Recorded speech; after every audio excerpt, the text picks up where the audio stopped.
You are now listening to Out of the Blank.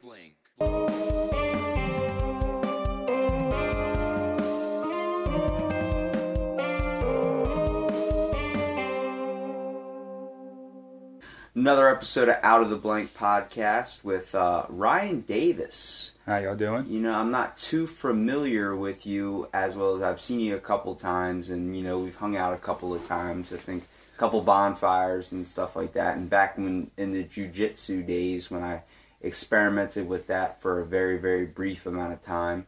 So tell me about yourself, Ryan. What do you do professionally? I work at a hotel in Ocean City. Which hotel? I work at Quality Inn and Suites. It's up on 145th Street. Mm-hmm. So I just started managing that this year. And do you enjoy that, like the whole hotel thing? Because I work in the hotel business as well. I work at, don't want to actually disclose the place, but it's right next to the Econo Lodge, if you know the place I'm talking about. Mm-hmm.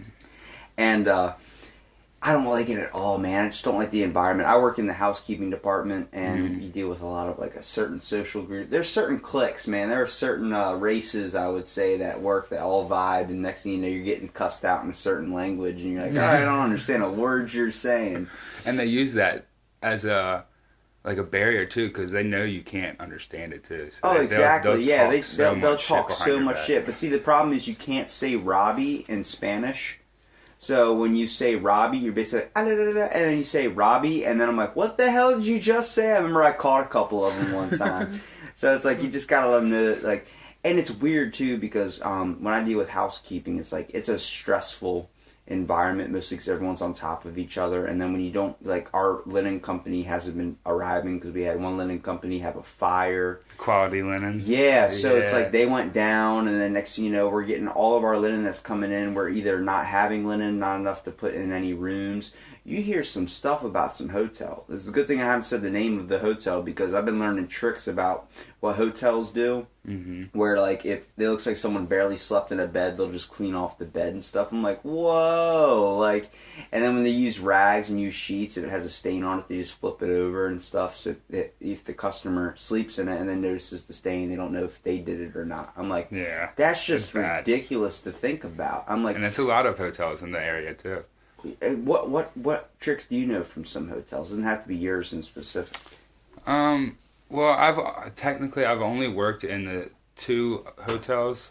I worked for the Best Motels when I was like 14. Mm-hmm. I was just a bellhop, so I was way too young to kind of see anything that's going wrong. And you know what I mean? They called my name. I brought bags to a room.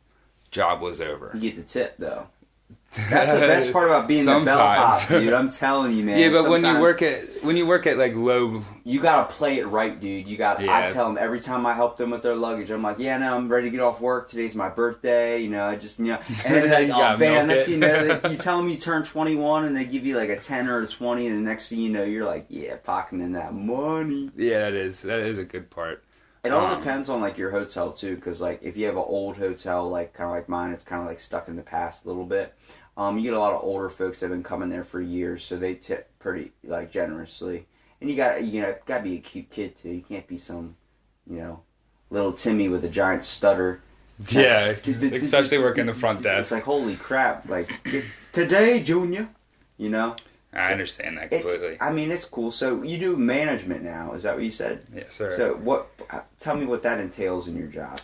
Well, not really anything different. I mean, I kind of haven't really taken the role because I haven't really felt like I deserved it. I haven't been there long. I kind of started out as maintenance. Then I got moved to a front desk within like 2 months of working at the place. And a person got fired, and I just happened to be the right guy to step in and take over. So it's kind of... Have you noticed the vibes in the different parts of the hotel? Like, oh yeah, I mean, changing from maintenance over to front desk to changing into management. Like, I mean, management still kind of falls in line with the same front desk crew, but like at my work, there's the 2 most stressful jobs, which is housekeeping, and then there's kitchen staff.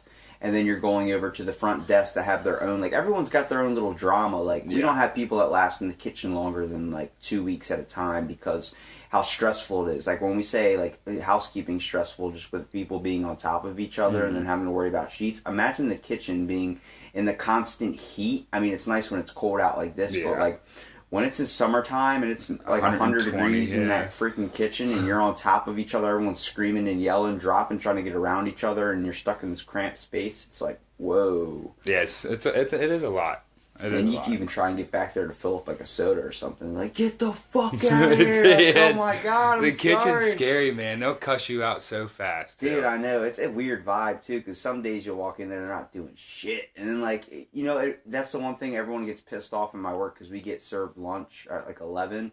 Sometimes lunch doesn't come out at 11, comes out like 11:10, and you just see them sitting back there, and everyone gets all pissed off. And they bring out, like, chicken tenders or some shit they heat up, and everyone's like, what the 30 fuck? Seconds. I want a sub. I'm tired of having this. Is the third day in a row we had Old Bay French fries. I'm like, oh my god, like, they don't care that much about you. And then, like, when it is good food, it's just leftovers from the buffet or something they had earlier, like some banquet or something. Right. Now, see, what I've learned in restaurants, they are the biggest difference between, like, front of the house and back of the house. Like, cooks versus the waiters and the bar backs. Like, I don't see it much at the hotel. I mean, the housekeepers have their own little thing, but our maintenance guy is awesome. So he's constantly walking back and forth, helping them out the whole time. He makes it easy for us, too, at night. I mean, we don't have really anything. So, like, there's not a lot of drama, only besides, like, family members that work together. Yeah. You know what I mean? Just because they've known each other way too long and know when one's being lazy, they'll get on each other, like, immediately. Well, it's weird. All the housekeepers have, like, they all have each other's numbers. They all have, like, all the, like, the Spanish housekeepers have each other's numbers. And then, like, we have, like, an Indian housekeeper that was on my 4th podcast. And, another housekeeper is on my 10th podcast, and, like, they're all white or they're Indian or something, and, like, they don't fall in that clique of them. So, like, there's just this small Spanish group. There used to be so much more in my first year. Mm-hmm. And then it's like they all communicate with each other. They all compare rooms, like how many checkouts do you have today? It's like, who gives a shit? Like, why can't you just do your work and go home? Like, who cares? Like, and they're always like, like, Saturdays is the slow day. It's known as, like, the stayover day. So, like, when you have a day like that, it's like they try and ride the clock for as long as they possibly can. I mean, till, like, you know, if they're going to be supposed to be out by, like, 1:30, they'll be there till 4. They're going to get their money. They're going to get paid. They're just going to like, sit in a room, watch TV or something like that. And then on our busy days, you seem like they ride the clock out even farther, or sometimes they've had the roughest day, they just want to go home. And it's crazy because, like, you do anything wrong, either you're getting cussed out in a whole nother language, or, like, they're texting your supervisor who's of the same ethnicity that's friends with all of them, and then he's like, oh, God, and then they're all going back and forth having these inner working conversations. But it's weird to see. It's like being in high school again with, like, the social cliques where you see, like, the black kids sitting together, the white kids sitting together, a bunch of skater groups sitting together. It's like everyone clicks around the group that they relate to the most, and it's like the Spanish housekeepers eat lunch all at the same time, and then, like, it's everyone else is eating at the maintenance eats together, and maintenance usually eats right as soon as the lunch comes out, and then they're off doing their own thing. But we have different radio channels and stuff we're on. Like, most of the housekeepers are on 1, and then all the maintenance guys are on 3. I'll click over to the channel 3 and hear them all like, where did you glue my radio? And it's like, it's stuck to the ceiling or something. They're doing stuff like that. I'm like, damn, I wish I would fall into that crew, but I'm stuck in, like, the only white guy in housekeeping, basically. Oh, that's rough. It's not, I mean, it's not bad, but it's like, you gotta take it where it goes. Like, you just gotta understand, like, if they're giving you shit or something, you just gotta understand, like, you're 40 or 50 years old doing housekeeping. I mean, you're obviously not happy with your life, you know what I mean? Mm-hmm. It's like, I'm 20, I'm just doing it really because I'm in college and trying to get through. It's like, whatever. We're a resort town, man. There's nothing, you either work in a hotel or you work in a restaurant. Exactly. Or or bar type scenario. But it's like, you're playing music and going after that, which seems to be like, that's mostly where our town comes from. Like, when it comes to, like, people I've been interviewing, a lot of them been been musicians and stuff. Like, it's like, and I know you're musically talented too. We're going to get down to that too. And you look at me like, I'm musically talented. It's like, yeah, you are, man. I mean, you got a gift where you can play an instrument. I can't play an instrument for shit. So, it comes down to, I've seen a couple of your videos, a couple of your covers. You're good, man. You got talent for it. I believe I don't believe in anybody is bad at anything. I believe we have our certain things that we're amazingly good at, though. But the fact that, like, if you're crappy at something, you take the time to put into it to actually get better at it, then you can be good at anything. Exactly. And that's how I try to live life. I mean, I've played sports, I've surfed, I've skated, I've snowboarded, I've traveled to do all this stuff too. I mean, like, being well-rounded like that it's awesome. There are some people that feel like they, obviously are super talented at something, but it's weird to see someone super talented at something and then completely hate it. Like, if you were really good at assembling IKEA furniture, but you hate fucking building furniture, like, that's like Stephen Hawking's being the smartest guy in the world, but being put into a body that does not work or function with him. Like, you know what I mean? Like, that's like, God gave you like an ironic roll of the dice, man, which is sucky to think about, but it's like, there are probably so many people out there like that. But that's just hard to... I think you're getting the vibe of this podcast is how it's just a bunch of random tangents into one. It is, and it's hard to wrap your head around, but it's fun too at the same time. A lot of times, like I in one of my podcasts, we came down to the conclusion that it's like a fortune cookie. We either break down to the mystery of the person or the mystery of just life in general. And like, really, it's just me. It's the ramblings of a madman in a way, because like I'm just going off like on different things. Like, I'm just trying to, bring stuff to light that you might have an opinion on that I would like to hear. It's pretty cool because at this age I realized everyone's got a nice little story. I talk about how I try and get people on the podcast. It's really, really difficult too. And I understand too, like, people have other things they want to do. And obviously when you throw out the word podcast, not too many people are like, what is that? Like, what is it about? Like certain topics, or someone already knows what it's about. This one's just shooting the shit. Like, literally, that's why it's called Out of the Blank. We're literally pulling, shit out of the blank. Like, it's awesome. Anything that we can think of, like, it could lead to aliens. It could lead to favorite movie subjects, what goes back to, what's your passion? Like, what's your passion? What do you don't see yourself doing, obviously, hotel for the rest of your life. And I know you cut grass and do that, that's a fucking terrible thing in itself. I'm sorry if you've ever cut grass before. I mean, if anybody knows, it's always wearing blue jeans. I wore shorts one time, and that was the worst thing. I was weed whacking. Jesus.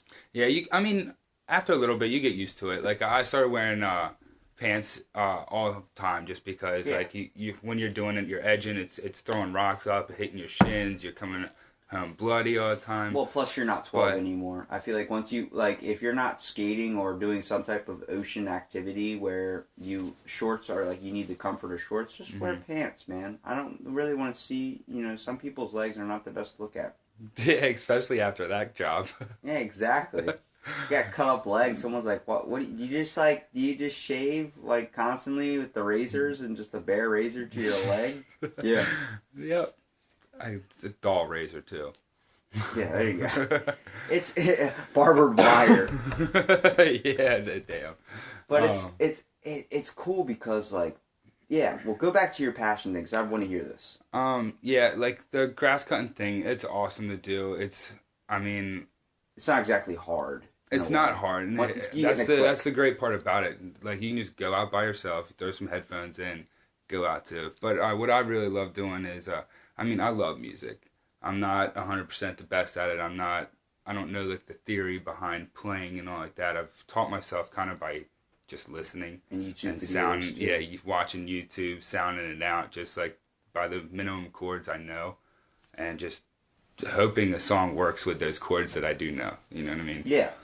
But I one day I want to go into, like, doing the vocal classes, and I tried piano class once, but it's just so time consuming, and like, when you're trying to do something for a passion, like, you have to put all your time. Oh, for real, yeah. And when you work so much around here, because it's so expensive to live around here, it's hard to find that time to put into just throwing yourself into it. You know what I mean? It's hard when it comes to really chasing anything down that you really, really want to do.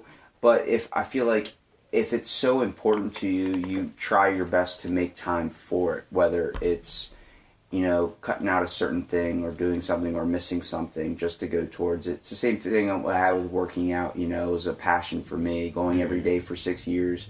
It's like you find ways to be like avoid certain things or cut out certain things, whether it's like a family thing or something like, you're going out to dinner or something, like I gotta do this, I gotta do that, you gotta get it in.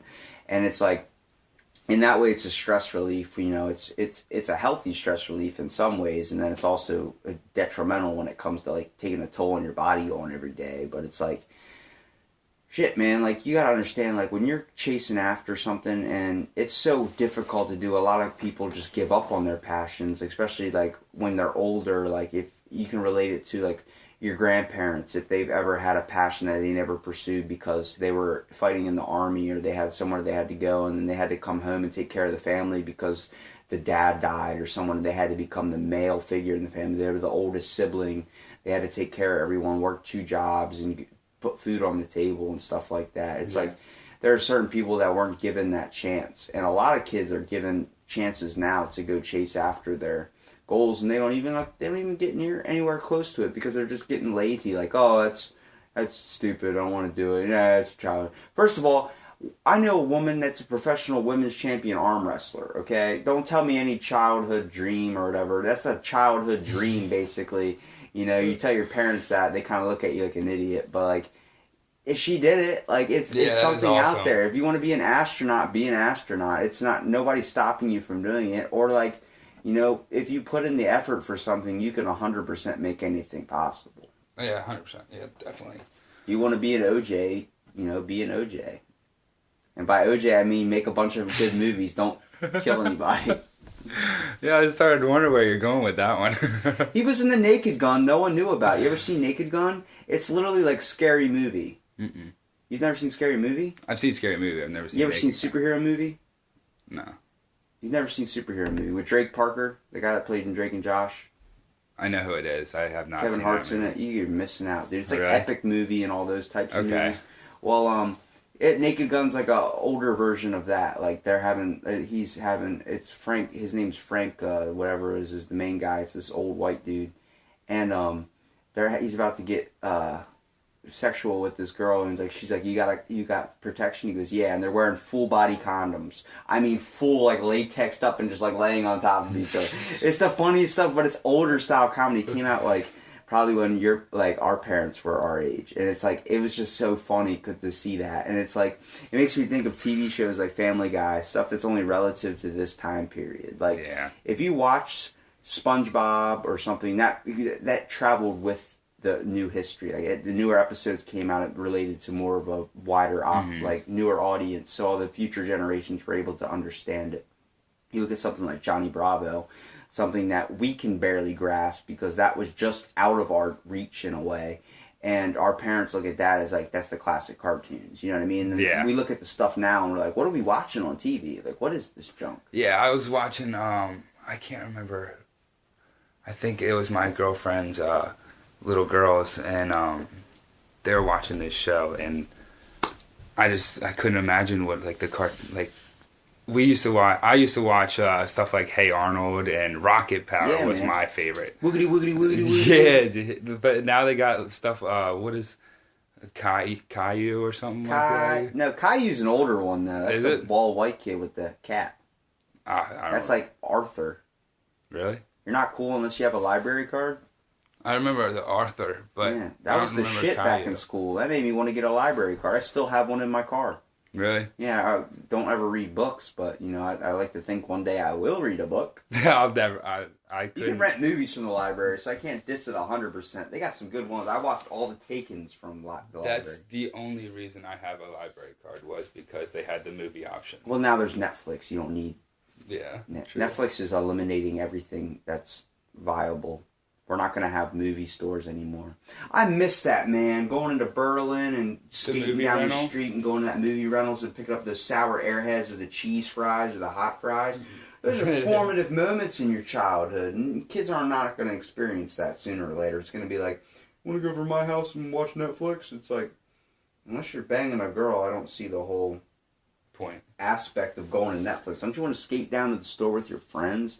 There's a different thing you get about actually like going on a field trip. You know, like the middle school kids just did a VR trip to Anne Frank's house. Okay? Now they don't, every generation that's coming up in the high school all has tablets. All the kids have assigned tablets to themselves. There's no more textbooks. Virtual reality field trip? A virtual reality field trip to Anne Frank's house. It eliminates the whole need to even take the kids on a field trip. It's a good way, like I said before, it's a good way where you can make sure all your ducks are in a row. You're not losing any kids. Like little Timmy wandered off to go get a drink, and next thing you know, he's missing on the back of a milk carton. But at the same time, like, you're missing the aspect of getting up early as shit, knowing that you got a field trip to go to. You're all pumped. You get on that bus. There's always that one kid that's got a shit halfway up the ride. And then, you know, like, you were ready. Like, and there was always those couple of kids that, like, forgot their permission slip in their book bag, and they're sitting in the back of the class with, like, the substitute teacher, and the subs are just looking at you like, couldn't afford the ticket, could you? And you're like, shut up, I left it in my book bag. And all the other classes flicking you off while they're walking down the thing, like, he's stuck in class by himself. They're like, fuck you, we get to have our phones out and do what we want, you know? It's... I mean, yeah, I loved going on field trips. I remember going to, like, the air one where you have, like, the flight simulators, and you can like get in and control that. That shit was scary. I met one of my best friends in the line to go there. It was 5 minutes before we were leaving the field trip, and I haven't been on yet, and I didn't have a partner to get on. And this other kid just jumped on with me. We had a pocket full of change, and we were flipping around this machine. We were cussing up a storm. All the teachers are outside the ride. We had no idea they could hear us. We get outside, and we both get in trouble for it. And we ended up becoming best friends. See, formative moment, man. You can't do that anymore. That's where, like, everyone meets their friends over Xbox or something. I mean, that is also a good way to connect with someone. I have a friend from Wisconsin that I have never met in my entire life.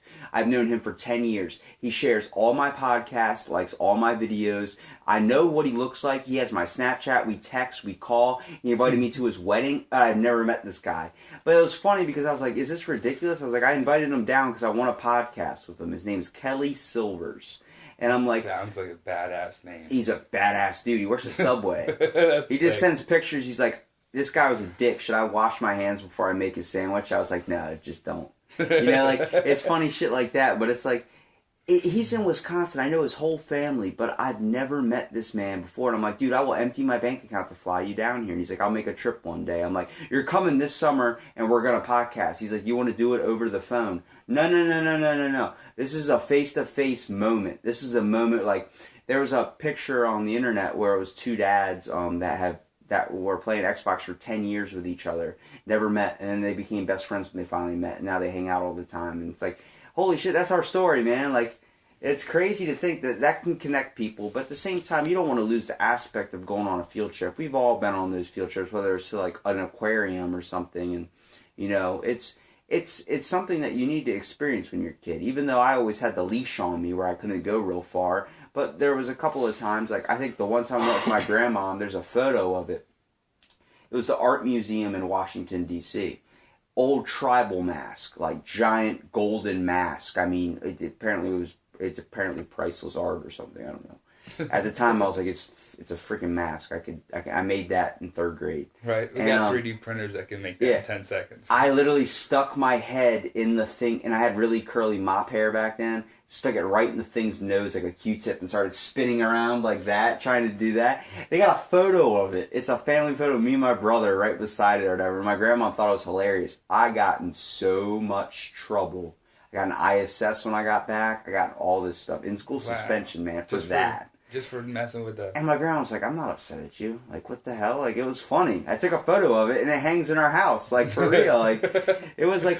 Family proud. No, is that a bad grandparent? Or is that just like, that's a ridiculous thing to get a teacher to get mad at?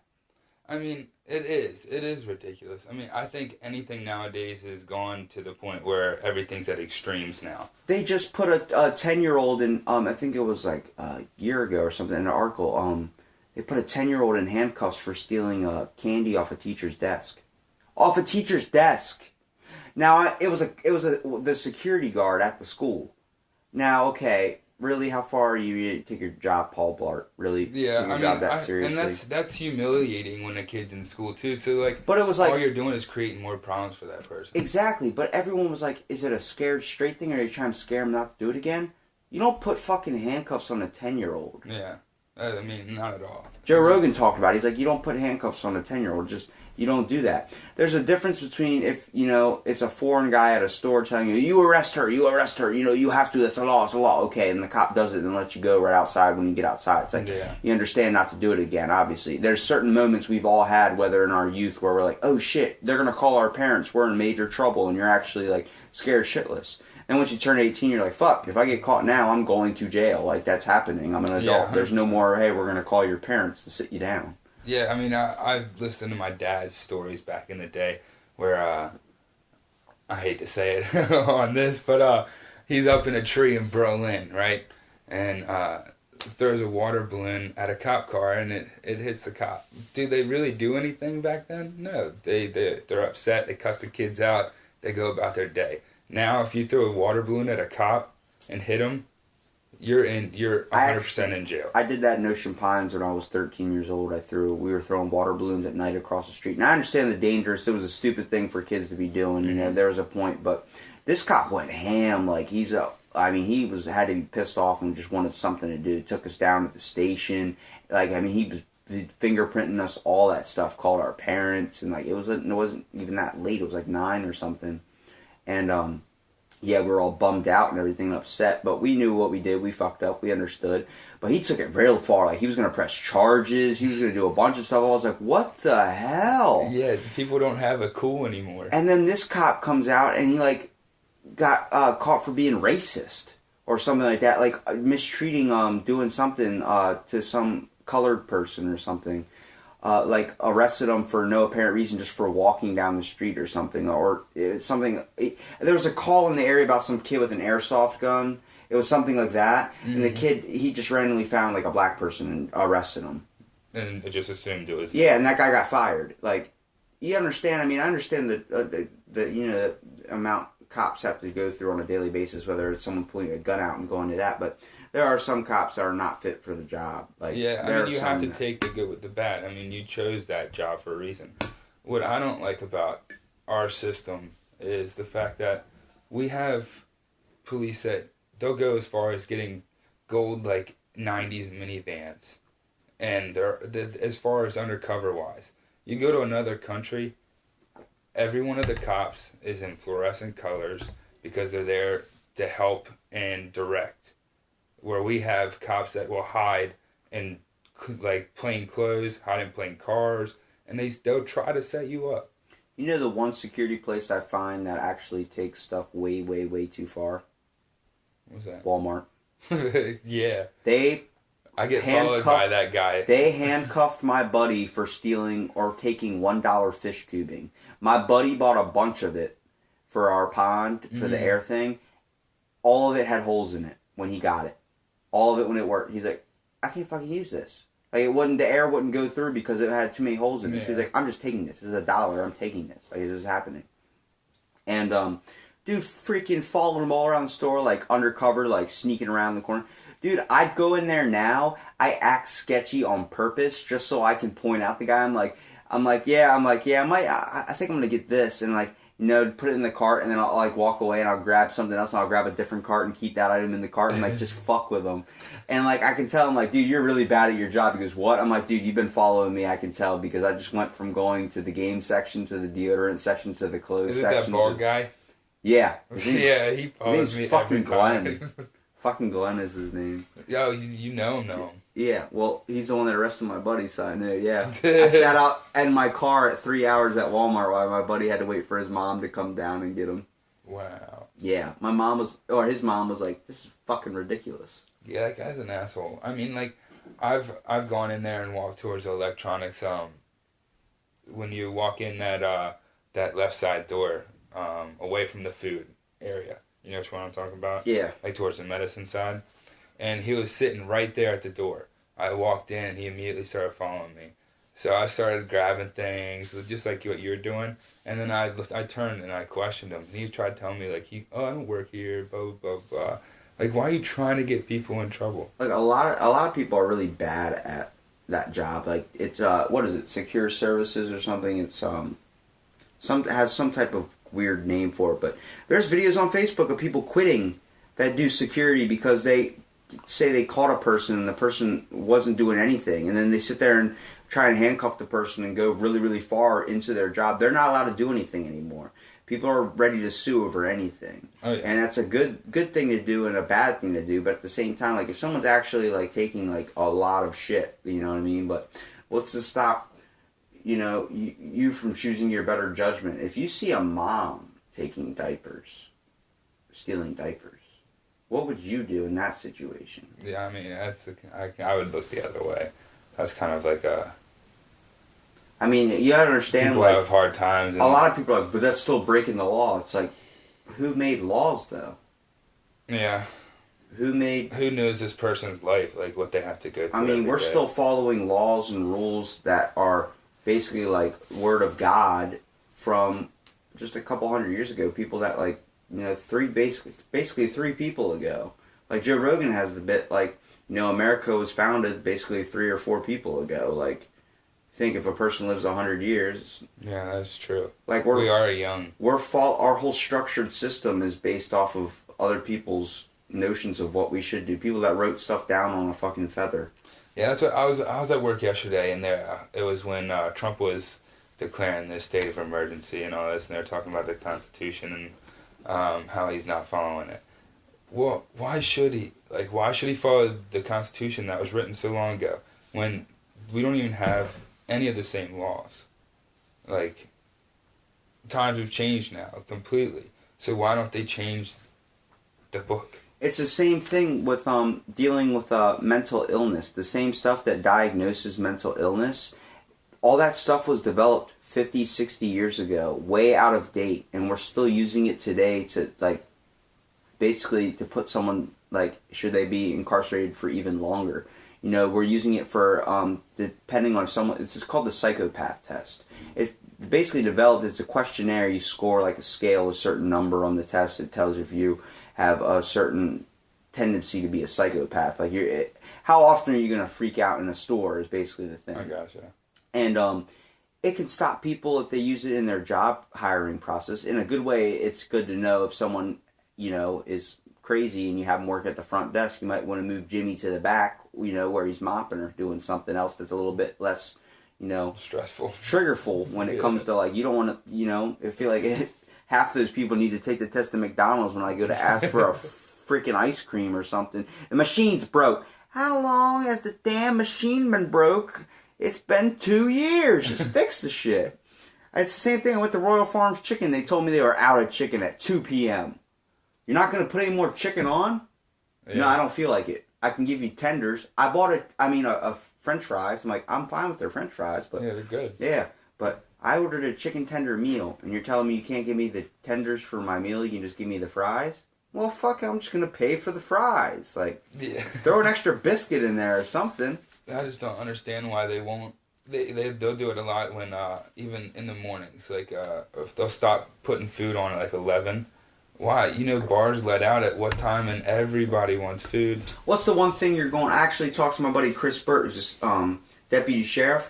I was like, where's the best place to sit and just catch drunk people? He goes, Taco Bell. Go to Taco Bell at 2, 3 in the morning, or go to Wawa. Mm-hmm. What's the one thing you want when you're drunk? Food. Food. The munchies. That's why Taco Bell stays open. Taco Bell's like, we're here for stoners, and we're here for, you know, the drunk people. Because, you know, it's 2 a.m., I want a taco. And Taco Bell does it right, because they're attached to KFC, too, so you got variety. You got fried chicken. You want something greasy that's going to make you regret it in the morning, but at that night time, that's what the one thing you're craving. It's like going to Denny's or something. What's a better feeling than getting super fucked up and then going down to a restaurant with your boys, freaking ordering... Just causing mayhem? Yeah, basically. Dumping syrup on everything. just like Theo Vaughn says about Denny's, where you get stuck to the table. I feel like people just dump syrup on the table and then they wipe it down without like any spray, so they're just wiping down the syrup, so you end up getting stuck there. Yeah, I did that. I worked at so many brunch places that the syrup is like, it's impossible. Out of all the jobs you've had, what's the one that you love the most? Love the most. That's hard. It's kind of really not the job, it's really the people you're around. Yeah, you know what I'm the saying? environment. Working with Lawn Masters was kind of awesome. The grass cutting company. Mm-hmm. I went to school with everybody that worked there. So, I mean, I kind of grew up with everybody. So we knew each other on a personal level. A couple of us played sports together. So I think that was probably my favorite job, was just going out and cutting grass with all my friends, and then like deciding what we wanted to do right afterwards. So if we wanted to go surfing, or if we wanted to go skate, or if we wanted to go smoke and just relax. Now, what's your worst job you think you've ever had? Honestly, not because of the place, but Phillips was probably one of my hardest. I was 14, working in a place that college guys worked at. Busing there was really hard because Kind of felt like you were bossed around in a way. Yeah, like I was the go-to bitch boy. You know what I mean? Yeah, like clean this shit up. Yep. Big parties came in, 21 people. They called these things called the bombs. You get these big metal trays. You have to carry everything over your head. Glass cups. I mean, you're not allowed to leave trash on a table. And you have to get it all in one scoop. So I mean, you're putting like 20 something cups on top of this tray, wrapping silverware around them, putting the plates on top of the cups that are already stacked, then putting all the crab paper on top of that, and then having to carry it to a buffet. Now, working at a restaurant business, have you ever seen anybody fuck with someone's food?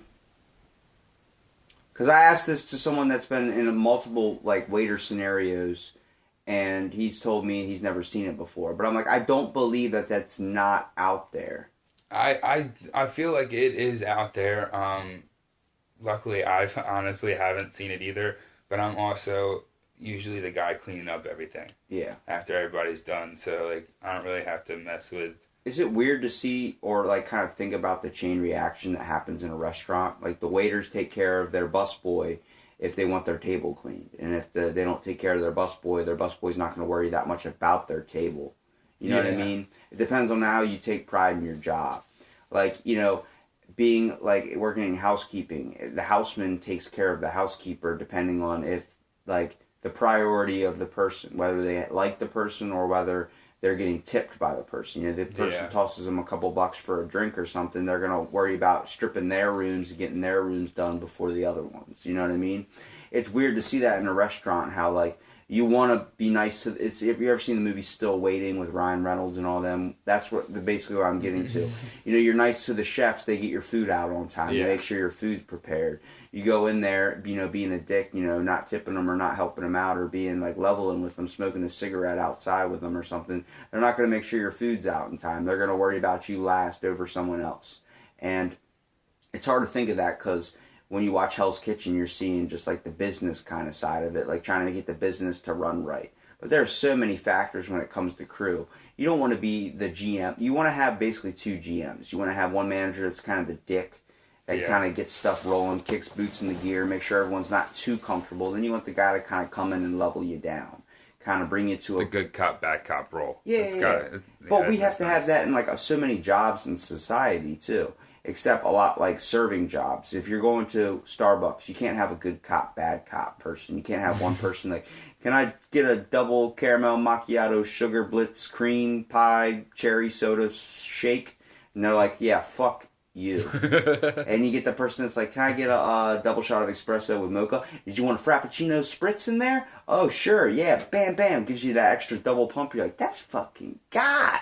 Yeah, I mean, but that's everywhere too. But if you look, what's the one thing that probably brings that out in them? That little jar that sits on the counter that says tips. Tip jar. They do it for the tips. And then some days you have a bad day, you're like, fuck it, I don't care if you tip me or not. What are you gonna tip me $1? Fuck you. Yeah, the change to give me 35 cents. Take that dollar and shove it up your ace. I'd almost not want that tip jar because I feel like it's almost like an insult, just getting 25 cents sometimes. You wouldn't want to. I mean, it's nice when you get like the big money, but you got to look at it in both ways though, because you got to be like, how much does this person have on them? Yeah, true. You know? How do you think those Salvation Army people feel? Ringing that fucking bell outside and we're just walking by. Sorry, I only pay with card. Well, tip your card in here and give me your freaking passcode. Or put up a $1 That's a rough on job, too, because they'll be out there when it's negative 5 degrees out, and they're still ringing that bell. I don't like it. I don't like it either. I don't like the fact that they make you feel bad. The same thing with the Girl Scout cookies. Right by the Walmart door. The Girl Scout cookies, when you're walking out, they don't say shit to you on the way in. No, it's when then you're on walking the way out. Girl Scout cookies, I'm like, how much are they? $15 a box. We're trying to go on this trip. I'm like, what the fuck you want me to buy $15 a box for Thin Mints when I can go in Walmart and buy one time? Why don't you ask me before I go in and I spend all my money? And then when I go out, I'm like, I literally don't have any money left. I'm a college student. I'm living off ramen noodles. And they're like, oh, well, you don't have any money to tip us? And they're like, well, thanks. Now how are we going to go on our trip? I don't know. Lower your damn prices of Krispy Kreme chicken, whatever the hell you're selling. Or go to a retirement home and sell them because the old people will always pay. Find a money. cheaper place to take a field trip. God damn, I'm not sending your ass to Busch Gardens. What have you fucking done for me? Send me to Busch Gardens. Shit. Yeah, that is really bad because they'll put like 6 girls and they'll make it look so sad too. They always get the small sweet ones in there. Mm-hmm. And then sometimes they bring their little sibling. Or they'll bring the mom, and the mom's like all into it, and the kids are just sitting there on their phones. And I'm like, I feel like the mom's getting all the benefit from this going to Busch Gardens. Yeah, they get the time away from the kid. It's the same thing probably when you work in like an office, and then some dude's kid's selling like candy bars or something. You want to buy a box of my kid's candy bars? I'm sorry, man, I'm good. And like, I don't eat candy. And the guy's like, oh, you can't really help my kid. Just buy a box, man. It's like, dude, I'm diabetic. You want me to die? Yeah, they try to guilt trip you really bad. It's like, shit. It's like, that stuff's crazy. But I mean, that's how I think society is in general. We always try and shovel and guilt people. And it's like the SPCA commercial. Yeah, never. They didn't make that to make you feel good. They made that commercial to make you feel like shit. Which one is that? In the arms. Oh, the Sarah McLachlan. She is. I feel like she's the most hated woman. Now. You know what's funny is we'll donate to a dog to save a dog's life. We won't donate to go save a freaking kid. If you see 2 commercials, SPCA with the crying dog, looks like it just got beat, and the cat, it's all shaking and stuff, and you see an African child doing the same thing, who are you going to donate to? Yeah, don't lie, you're throwing the quarter or anything cents you got towards the dog. 100%. It's messed up how that commercial's more sad, and then Sarah McLachlan tries to be like, these kids are starving in Africa, and you tell she's like, but I want you to donate to the fucking dogs before them. I'm like, but little Click Click needs his freaking 2 pennies a day or something. Yeah, it's something stupid too, but like. And you have those 2 pennies. You're yeah, like, do I have to mail those 2 pennies in? Shit. The stamp costs more than that. Like, what the fuck? Oh, that's horrible, but it's so true. You know, we'll rescue a whale or a dolphin and get a certificate, not even knowing that's the thing. But when it comes to saving children, we just don't give it. See, I feel like another hard thing about the children thing is. You're giving money and you never see these like kids. You never see what they actually get handed. There's this girl that goes to my gym. She's a teacher. She just went down to Kenya on a peace thing for like. She won't be back until like late March. I want to get her on my podcast.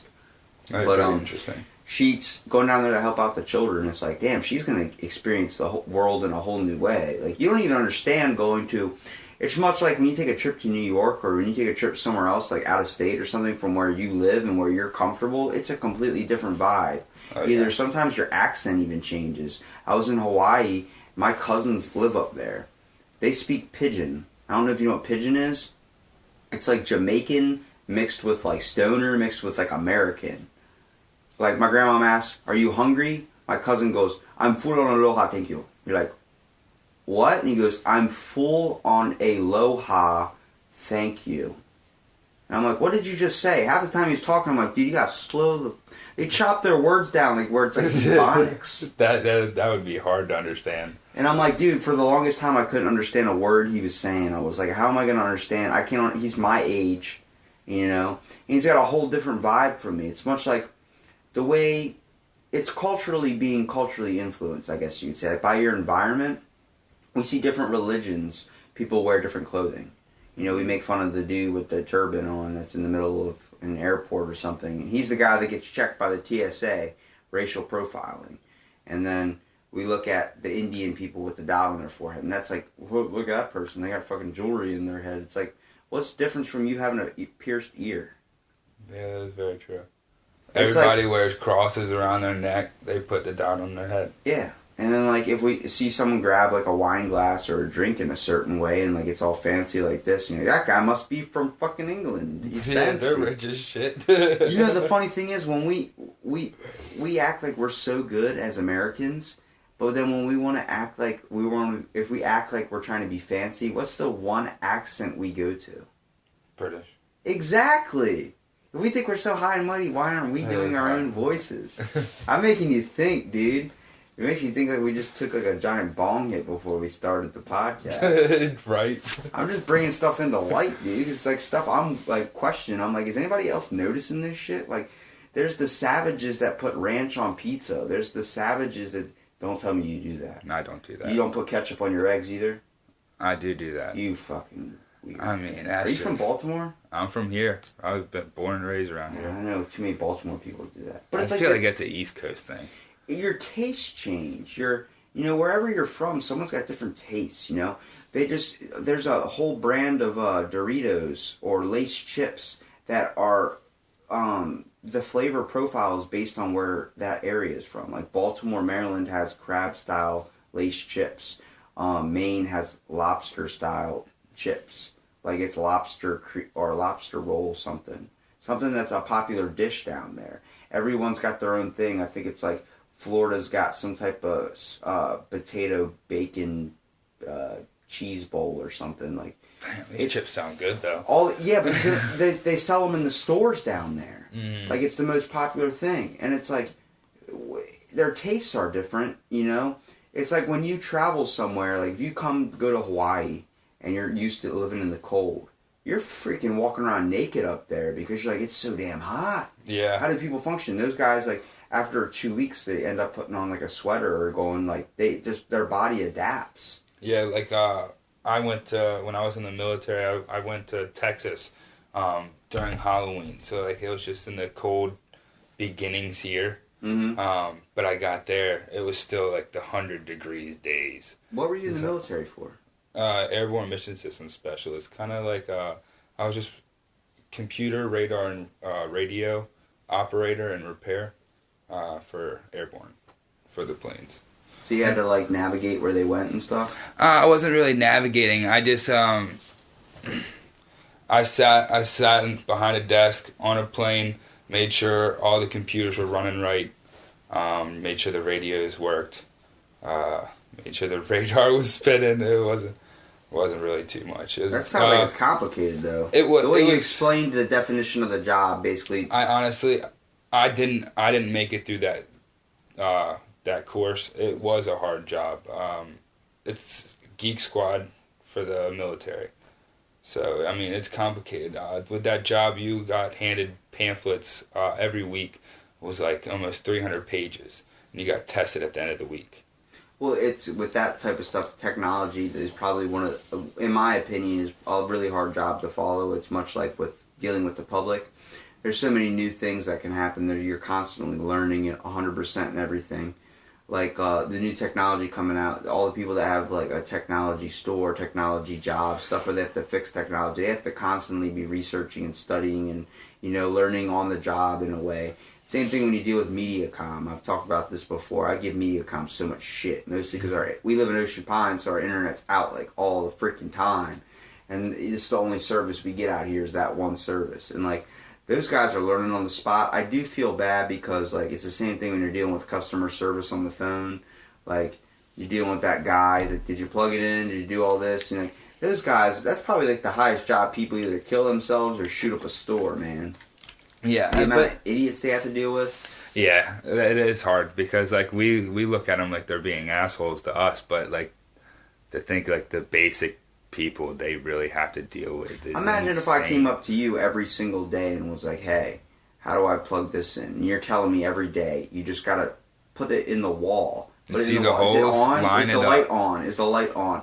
Imagine saying that over and over again. As soon as they cuss you out and they're like, yeah, the fucking light's on. It's like, okay, they just hang up. But as soon as you cuss, that's when they can hang up. They have to stay on the line with you the whole time until you give them anything like that. They can put you on hold. I'll sit on hold for 3 hours. I've done it before, and then I accidentally said the F word, and I had to wait another 3 hours to be on there. Yeah, fuck that guy. Really? I dealt with Verizon's phone service. Dude, the last time I got a new phone, I upgraded to like a 7 Plus, which is what I have now, from a really crappy phone because my phone stopped working. Apple does the updates where, like, if you don't update your phone or do something like that, your phone lasts a certain amount of time, then Apple's like, it's not going to work anymore. Yeah, like, it'll work fine, and that day, it's like, oh, your phone's like, oh, my phone doesn't work anymore. Nothing happened to it. I slept all day, next thing you know, I woke up, my phone wasn't working. But I went to Verizon. Dude, I'm telling you, man, the one in here, the one up here, I'm not calling them out or anything. I'm not going to say where we live, or I already said it, but hey. No. But I walked in there, the guy was super nice helping me out. Got me on this new phone. I spent $400 on this new phone, got everything like that. Was like all set. Like, all right, let's go. Freaking, they can't activate it. What do you mean you can't activate it? It's going to be 24 hours. This is the day before Thanksgiving. They're not open the next day. I need my phone. Like, it's got to happen. You can't be a day without your phone. And you already shut off your old one? Well, yeah. And so I had to go a whole day without, 2 days basically without my phone because I had to wait till the day after Thanksgiving. I go in there. Finally get it activated. I leave the store. Get in there. No service. Nothing. No chip. No contacts. Nothing.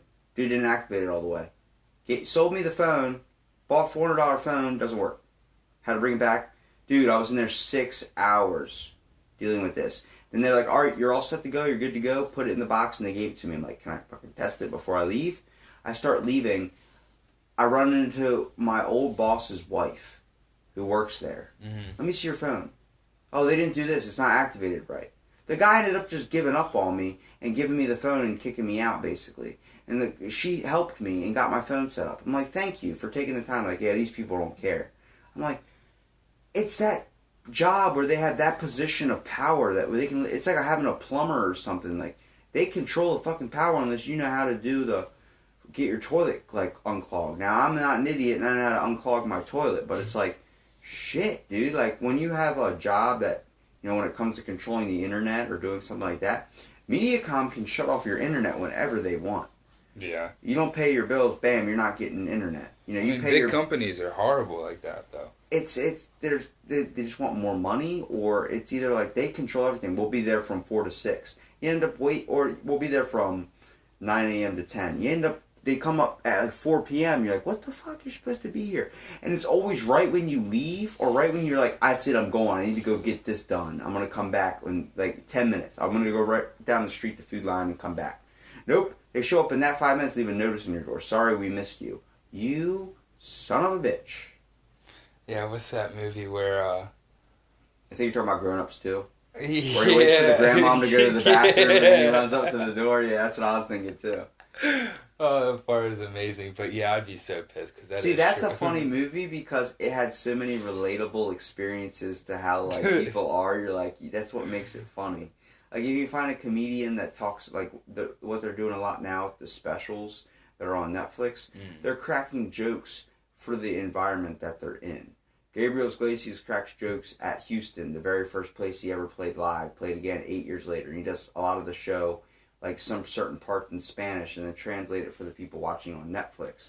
Because when you go like, hey, we're in Houston, live at Houston, doing this type of stuff, or doing that where you're playing at, if you mention the place's name, the audience feels like, oh my God, like, you're relating to us. You're getting a connection. It's much like with a musician, when you hear on like a live track or something, you know, welcome San Diego. Yeah, how you know you that, doing? and the audience screaming. It's like, oh, they're giving us a mention. You know, you're connecting with the crowd, and like, where we talking about, we're gonna dive into the music passion of yours. It's like, have you ever performed anywhere live besides playing on the boardwalk? One time, when I was in the military, there was a talent show. I went in as a solo artist. It didn't work out for me because I got really nervous. I looked out and saw a couple thousand people in this auditorium, man, freaked out, started walking out. Well, I knew a person that was also in it as a solo, and we had performed in what we called the smoke pit, where everybody smoked cigs in between our dorms. And so we ended up doing it together. And we ended up getting second place in it. Well, right on. Congratulations on that cool. one, man. But, like, do you like performing on the boardwalk? It's a way you can be more free. I know you do perform on the boardwalk. It's not like, because I've seen you a couple times on there. Yeah, I used to do it a lot there. What I like about on the boardwalk is, like, nobody's really paying attention. They kind of, if you catch a nice, like, tune that you like hearing, you know, like, yeah, you'll stop. But otherwise, like, people just walk by. So I mean, yeah, so it it's kind not of like gives you practice. Yeah, well, it's not like you're if you get paid for a gig, you gotta entertain those people, and you're basically worried about if those people have a good time or not. You know what I mean? Yeah. But when you're playing on the boardwalk, you're open. You just have a hat or something out. Like, you want to tip money, go ahead, and like, if you like it, tip it. Like, you know what I mean? If not, just keep walking. Yeah, keep walking. You don't have to. There's another performer the next street down. Yeah, there's a dude with puppets down the street. You know what I mean? Like a guy painting, a guy doing magic. Yeah, it's crazy. This is a performance town in a way. Yeah, I love it here, dude. That's why I'm I've been here for so long. I'm definitely looking for a change of scenery, just because I've been growing up here and living here too long. It's like, honestly, I don't go to the boardwalk anymore. I don't do any of that stuff anymore. But it's weird to see it during the wintertime where it's completely dead, and this is like where all the locals kind of go out and thrive, and then, you know, the older people that don't skate or do something that, like, you can do when there's nobody around, really. Like, if you're on the boardwalk during the summertime, good luck trying to skate. I mean, it's fun trying to swerve around people and stuff, but, like, you get so many people with their, like, pissed off with their kids or riding bikes or in the way, like, standing in the middle of the street taking photos of their feet or something, and then you get run into horse shit from the cop on the horse that doesn't clean up his horse. Okay, we can't curse and we can't skate on the boardwalk, but they can freaking have horses poop on the boardwalk. What sense does that make? And what else sucks is, like, when you watch any movie, you see people riding bikes on the boardwalk and riding skateboards, and then they make it illegal, and then they want to put... I've heard Ocean City hires 2, like, officers per street. You know, what's funny is I actually got stopped by a cop for skating on the street because he said you can't skate on the street until 4 o'clock in the morning. When I was like 15 years old. I was like, it's the street, man. I'm skating a back alley, like a street down from my house. I literally skated to 7-Eleven to get a Slurpee. And you're stopping me for getting home. I'm a kid. Did you not ever go and do something like that? Yeah, but won't stop the bike that's going 5 miles an hour in the middle of the street. Yeah, it won't stop the freaking guys outside look like they're selling drugs or something. Like, you're really going to go after a kid that's skateboarding for this, and you're going to ticket me for this? You're going to give me cruising. A $50 ticket? Dude, you ever been a kid once? Okay, I'm pretty sure you probably did worse than I'm doing right now. So yeah, let me just especially when they grew up during the 60s and 70s. Yeah, it's like, let me just get this Slurpee home with this Ben & Jerry's so I can eat and binge out on some video games. Right. That would be amazing. You know my life. Leave it alone. Yeah. God, you know I don't do shit. You know I don't have friends. Just let me go home. Yeah, look at my bag right now. Dude, alright, have you ever been pulled over and just told the cop to give you a ticket before? This happened to me 2 years ago. It was like 1 o'clock in the morning, dude. I had to crap harder than anything in the world. And I got pulled over for going like 10 over the speed limit. Dude, I told him when he walked up to the window, just give me the ticket. I literally had my license, registration, everything out for him. Had the window down. I was like, I'm about to turn off the car. I'm about to get all this stuff going because I just need him to get over here. He takes 15 minutes to get to my window. Slow rolling out of the car. They the want light you to on stress. me and everything. I'm like, oh my God. And then he gets up to the window. I'm like, dude, here's my license. Before he could even say license or registration, I handed it to him. I was like, look, man, I got to get home. I have to go. He's like, what do you mean you have to go? I was like, I have to shit. He flashed the light at me, gave me my stuff, let me go. I said, thank you so much. I was like, literally, just give me the ticket. But I was like, thank you so much. And I hauled ass. He was like, under the speed limit. I was like, yeah. Freaking, I went back home, As soon as I popped around that corner, I started going right back to where I was doing before. I was like, shit, I need to get home, man. It got to the point where I don't even think I shut off my car. I just put it in park and jumped out of the car and ran over into the house, man. Run right through the back door because it didn't lock. Yeah, I've always had kind of like fast cars, so I've always had speeding tickets, so I've never really wanted any extra tickets. Now, I've talked to cops before, and I've asked them, I was like, you take that car on some trips, don't you? Like, what do you mean? I'm like, you're in a fucking state trooper car with lights on it. Telling me you don't turn that on in the middle of the night and just fly down the road as fast as you possibly can. And he goes, I wouldn't say we do. Yeah, right there I already know you're lying to me because you do it. I've seen it happen. I've seen you guys race each other. And then you guys turn on your lights like you're going after someone. And the next thing you know, I see you guys all at the Royal Farms going, dude, I smoked your ass. I'm like, yeah. I had this friend that was in the police force, and he got a new cruiser and wanted to test it out. So he saw me on the road one day and called me, and he asked me just to take off, see if he could catch me. Just wanted to see what his car could do. So I just got the whole ass down the highway with him chasing me. So I probably looked like I was on the getaway go. You know what I mean? But yeah. It was just him knowing me and just wanting to have fun with his car. There's no better feeling than, dude, being able to, first of all, get a cop to gloss over your ticket. But also, like, someone that takes their job and, like, can, like, honestly not be, like, overpowered with it. Whether it's with the waitress staff, whether it's with any hotel, anything like that, whether you can like really vibe and just realize that we're all people living on this earth together, coming through something. It's like, that's crazy, man. And like when you listen to music, and that's what they do. That's what a good musician does. When they bring a vibe into a room where like you're creating a tone, you're creating a mood, you're creating a type of, sound that can relate to your audience, that can bring them in. Like when you see I always relate a band, like everyone on stage playing all these instruments, they're all cooks bringing something into the kitchen, and they're bringing basically a dish to their audience, whether the audience takes it in a good way and bad way. I don't care if the music is something I don't like. I haven't really, since I've gotten older, I've learned to kind of, I'm not saying I'm an old man, I sound like I'm really wise. You're looking at me like I'm an owl. No, but it's like an owl that's stoned out of his mind. No, like I got hit with a rock or something. But like, no, it's like when you look at all the things that, that come into writing music, whether it's like everyone just really vibing together and being able to communicate with your audience, being able to level with not only your audience, but yourself in a way. Coming to like a sense of like, we're all in the same frequency. Like, dealing with like, radio or something. You're dealing with frequencies and stuff. You got to get on that frequency. We both got to be on channel 1. You can't be on channel 5 and I'm on channel 1. Yeah. Like it's not going to work. Yeah, it's not compatible. We're not going to vibe, It's crazy to see how there's like such famous artists, like musicians, comedy people, that are snobs, just assholes. Like, you meet them in person, like, damn. It makes you kind of, even if you idolize the person, and you finally meet him, like, damn, that dude was a dick.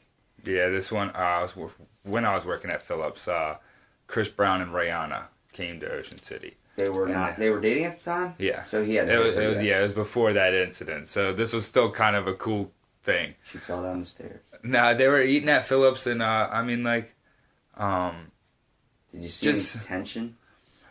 Not then. Just like the fact that like people like that. Chris Brown was super chill. I mean, I skated with him. We went in the water. We surfed together. But Rihanna had 12 bodyguards around her and was just. She's an island girl, man. She's got that hot blood. You know what she was. I think it was her. But is she related to Jay-Z?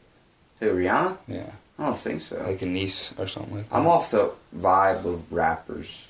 It's not that I don't like rap, it's just not my tone. It's not meant for me. Where we say music, like where you're talking about where people can just pass you on the boardwalk when you're performing, it's like that's not your audience. That's, you know what I mean? Yeah, I feel you. Like even if you're playing a certain song, like, dude, I've heard covers of songs, by like, it seems like any band that's an original band that's trying to get out there really only gets out there when you play a couple cover songs, get the band like kind of vibed in, something someone can relate to. Like, you know, you're playing Bon Jovi, "Living on a Prayer," or you're playing like, you know, something very popular that's very like common. A lot of people know, like AC/DC or something. Mm-hmm. You get the audience connected. You get the audience like, oh shit, dancing and moving, and then you play an original, and then they're like, okay, I'm gonna listen to it. You know what I mean? Wait for that next cover song to come up or something, even if they don't like the original. Yeah, because people like familiar. They want something they can dance their toe to. You want to be able to relate. It's the same thing like when you watch Family Guy, you watch it and you laugh so hard because it's relatable to your generation. If we put The Simpsons in and played it for our parents are going to laugh a hell of a lot more than if they watched Family Guy. Oh, yeah. Because they grew up with all that stuff, the references they're mentioning. Now, Simpsons keeps it real by bringing up, you know, more futuristic stuff, too, kind of keeping relative with the times in a way. But it's like, there's so many, like, we watch old Western movies now, me and you, and we're like, what the fuck? Like, there are some good ones, but they're like, really? The only ones that you see that are super good are like the ones that they remake, like Magnificent Seven, that use like more common actors we know. Yeah, using stuff relative in our time period. I like the stuff like Wyatt Earp. Wyatt Earp. Yeah, have you ever seen them? Wyatt Earp. Is about Ridiculous Six? No, Wyatt Earp. I like Ridiculous Six. He was an old cowboy. He's got his own movie, and then he's got one about the town Tombstone that he kind of like his family took over. I like the idea of a Western, like when it comes to Back to the Future, but I hate fucking cowboy hats. Yeah. I've never seen an episode of Game of Thrones either. That's lucky. That's a lot of time saved. You like Game of Thrones? I do. I've watched every episode. Fucking, I love dragons, but fuck off. I mean, the dragon, to watch Save that for somebody else. Yeah, to watch that show for the dragons, it wouldn't be worth it. Why do they have English accents? Right? I'll bring up shit you don't even think about. Why do they have English accents? Why does that, is that supposed to be medieval, is have an accent that? Thou shall not, who's I mean, I guess it's because, like, who's to say they weren't dropping the F-bomb every couple of sentences? Yeah, true. Talking like how we talk. You I know, mean, but also look at it like this, though. Like, do your grandparents talk like that? My grandfather cusses a lot. Yeah, but he like, says older phrases and stuff that wouldn't be society accepted, I guess you would say, when it comes to speaking. Yeah. Like, a lot of say you're a one cotton picking minute or something like that. That's actually the reason. Yeah, that's how bad. That's actually not a slave thing. Did you know that? Really? You know what it is? You know how long it takes to pick cotton? A long freaking time. So they're talking about it being tedious. Like it takes a long time. So when someone says wait one cotton picking minute, it means wait one really long freaking minute. That's what it means. I had no idea about that. I was like, I just hated that phrasing a lot less. You know what I mean? It definitely makes it a little easier to say. Yeah. But we still have words where it has its own, like, you know, words I'm talking about. Like, the F word, you know, that type of thing. Like, you can still say fuck, though. But then it's like when you say the N word, it's like, there's a stigma behind it. Like, I'm not going to say it, obviously. I'm not going to get... Yeah, but it's like, a certain race can only say it. It's like, really? And it doesn't even... It's not even the meaning that the word means.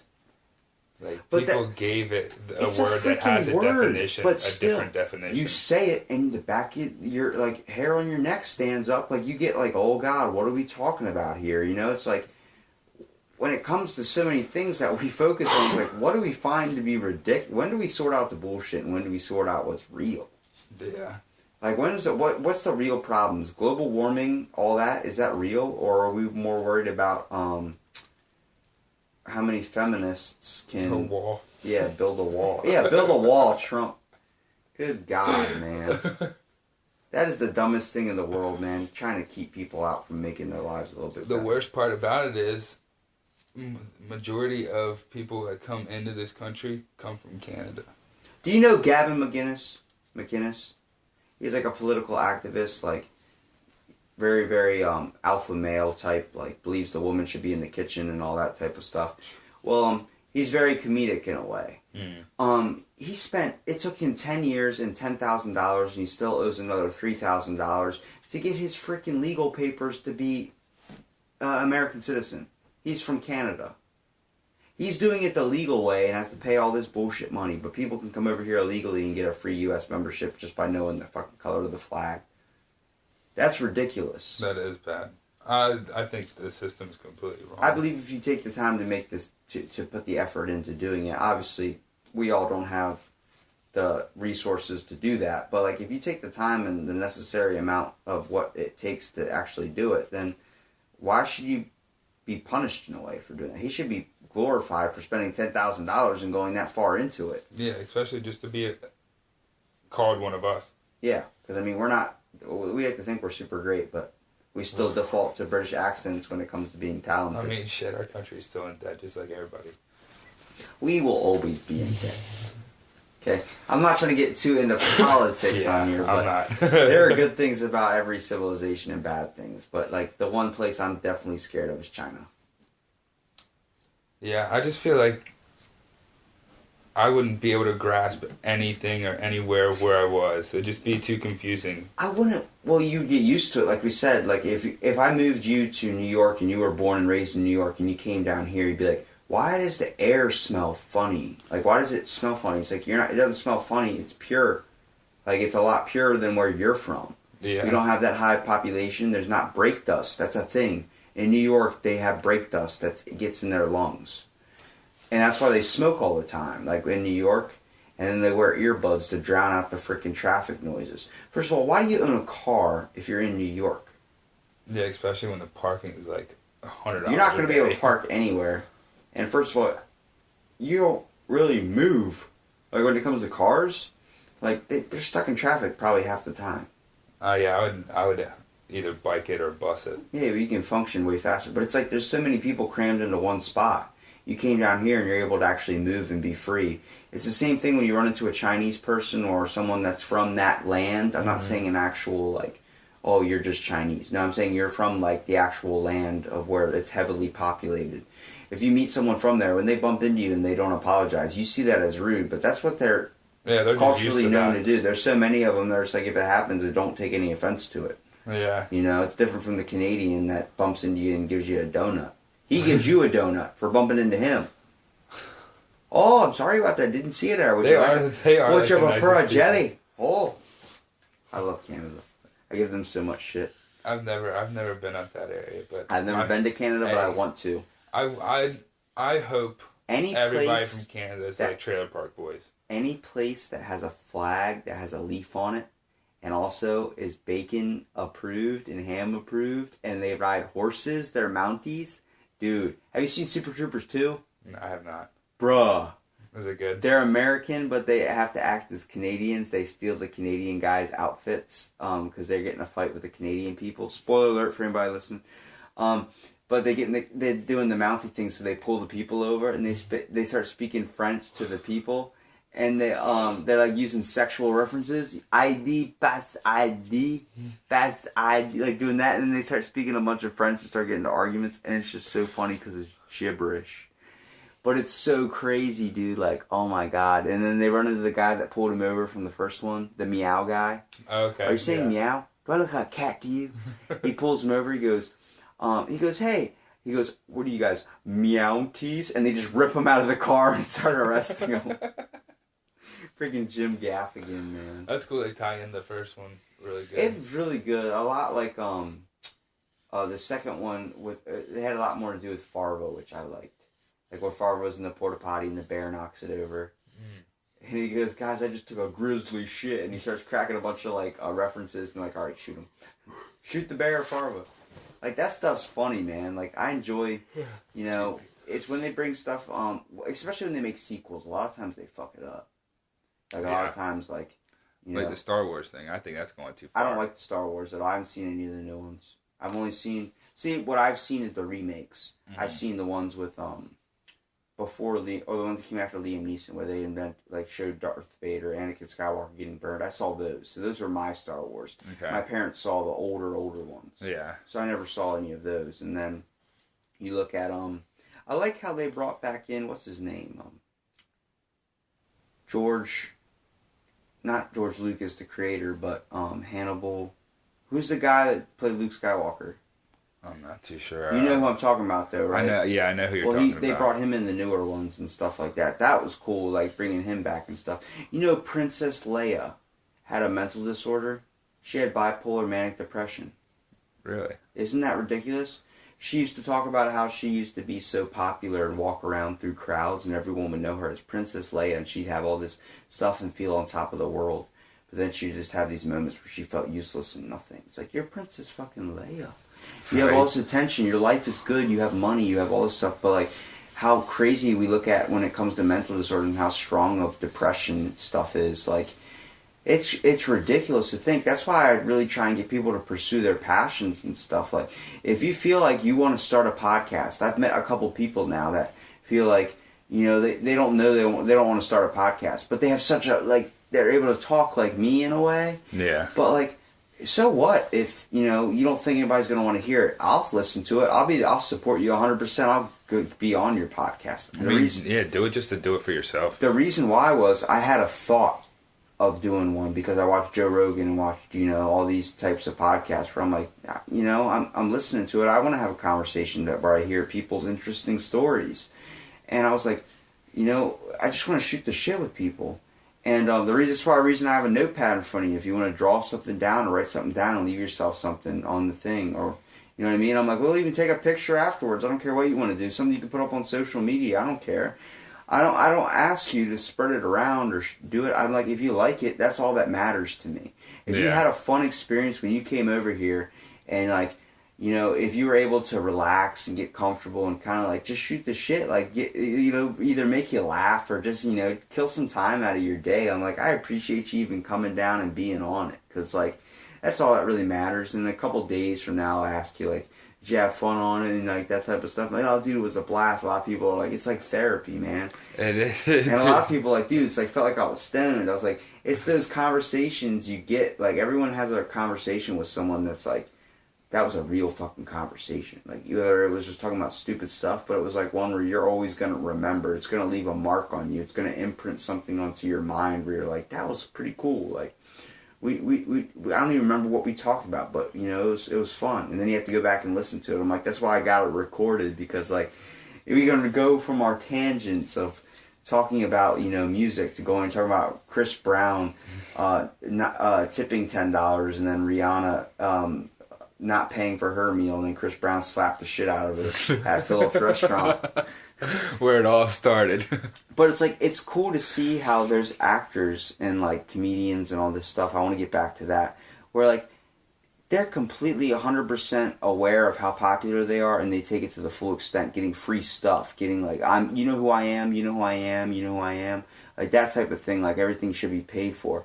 Then there's the real ones that just keep it real, like the musicians. A lot of times you see musicians are like, I just do it because I like music. I like enjoying the smile it makes on someone's face, which is what I can tell with you. You don't really, I mean, yeah, it's going to be nice to be popular and everything like that, but it's like, you do it because you love music. Dude, hearing the applause at the end of a song. There's no better feeling, man. It's chilling. It's like if you make a movie, or you make like, if I make a podcast that gets like 30 views or 40 views, gets a couple likes, someone's like, wow, great. You know, I see him share it or something. I'm like, damn, like, I hope he's being honest. Like, I'll ask him, did you listen to the full thing? Yeah, I listened to the full thing. If you give me a compliment when I just sent you the link to the podcast, you listen to the first 2 minutes, I haven't listened to the full thing. Don't give me the compliment until you've listened to the full thing.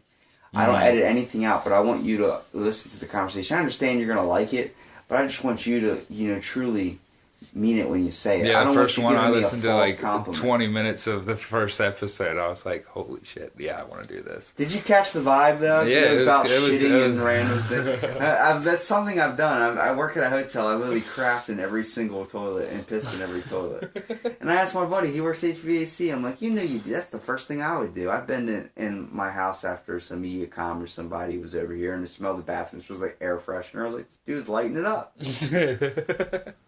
I mean, why? You're working somewhere. Why go somewhere else when you're right there? It's got to suck to the people that do construction jobs and have to, like, if they don't have a porta potty, can I use your toilet? And they have to go in there, you have to shit, and you end up like, I'm just gonna shit in their bushes and not tell them about it. Dude, the worst part is, I was in Ocean City one time, right, cutting grass. Family's not home. You gotta shit. Where do you go?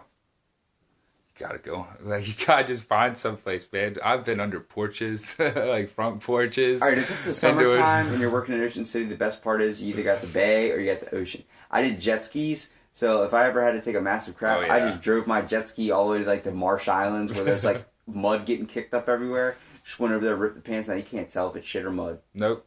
Just hop right back on that jet ski, you stick your crack off the end of it, and just hit the throttle and flush it out. Flush it out. Basically, just like your own bidet on a jet ski. Yeah, that's my trick, man. That's happened to me before. That's awesome. But dude, the worst thing I think about when it comes to like where you have to go to the bathroom in the worst possible times, doing jet skis, all the Indian people would change their kids' diapers in the porta potty and throw them in our bush right out by our booth. And you're like, it's a small little fern. So you're not, the diapers are still noticeable, but it's like, that's not a trash can. There's a trash can right there. Throw them in the trash can. They just dump them right in the bush. I'm like, that's why your streets are filled with diarrhea. It's the worst place to go for hygiene, man. They don't have a plumbing system down there. Yeah, really? It's really ineffective. The water's brown. And people are like, they just got a crappy roll of dice. That is true, but when your streets are filled with diarrhea and you're eating food that is like diarrhea, it's not a good combination. Maybe find better sustainable food, like eat some cabbage or something that's going to give you roughage, not watery-based foods. Yeah, right. Don't get me wrong, those curry foods are really freaking good, man. I like a nice spice, but sometimes you gotta learn to chill it out a little bit. I can't do a spice. Dude, I ate a raw ghost pepper one time. The ones you get from Harris Teeter, the ones that you like you cook with. Dude, worst pain I've ever felt in my entire life. Felt like I swallowed a burning coal, and I felt it the whole way, work it through. It's my digestive system.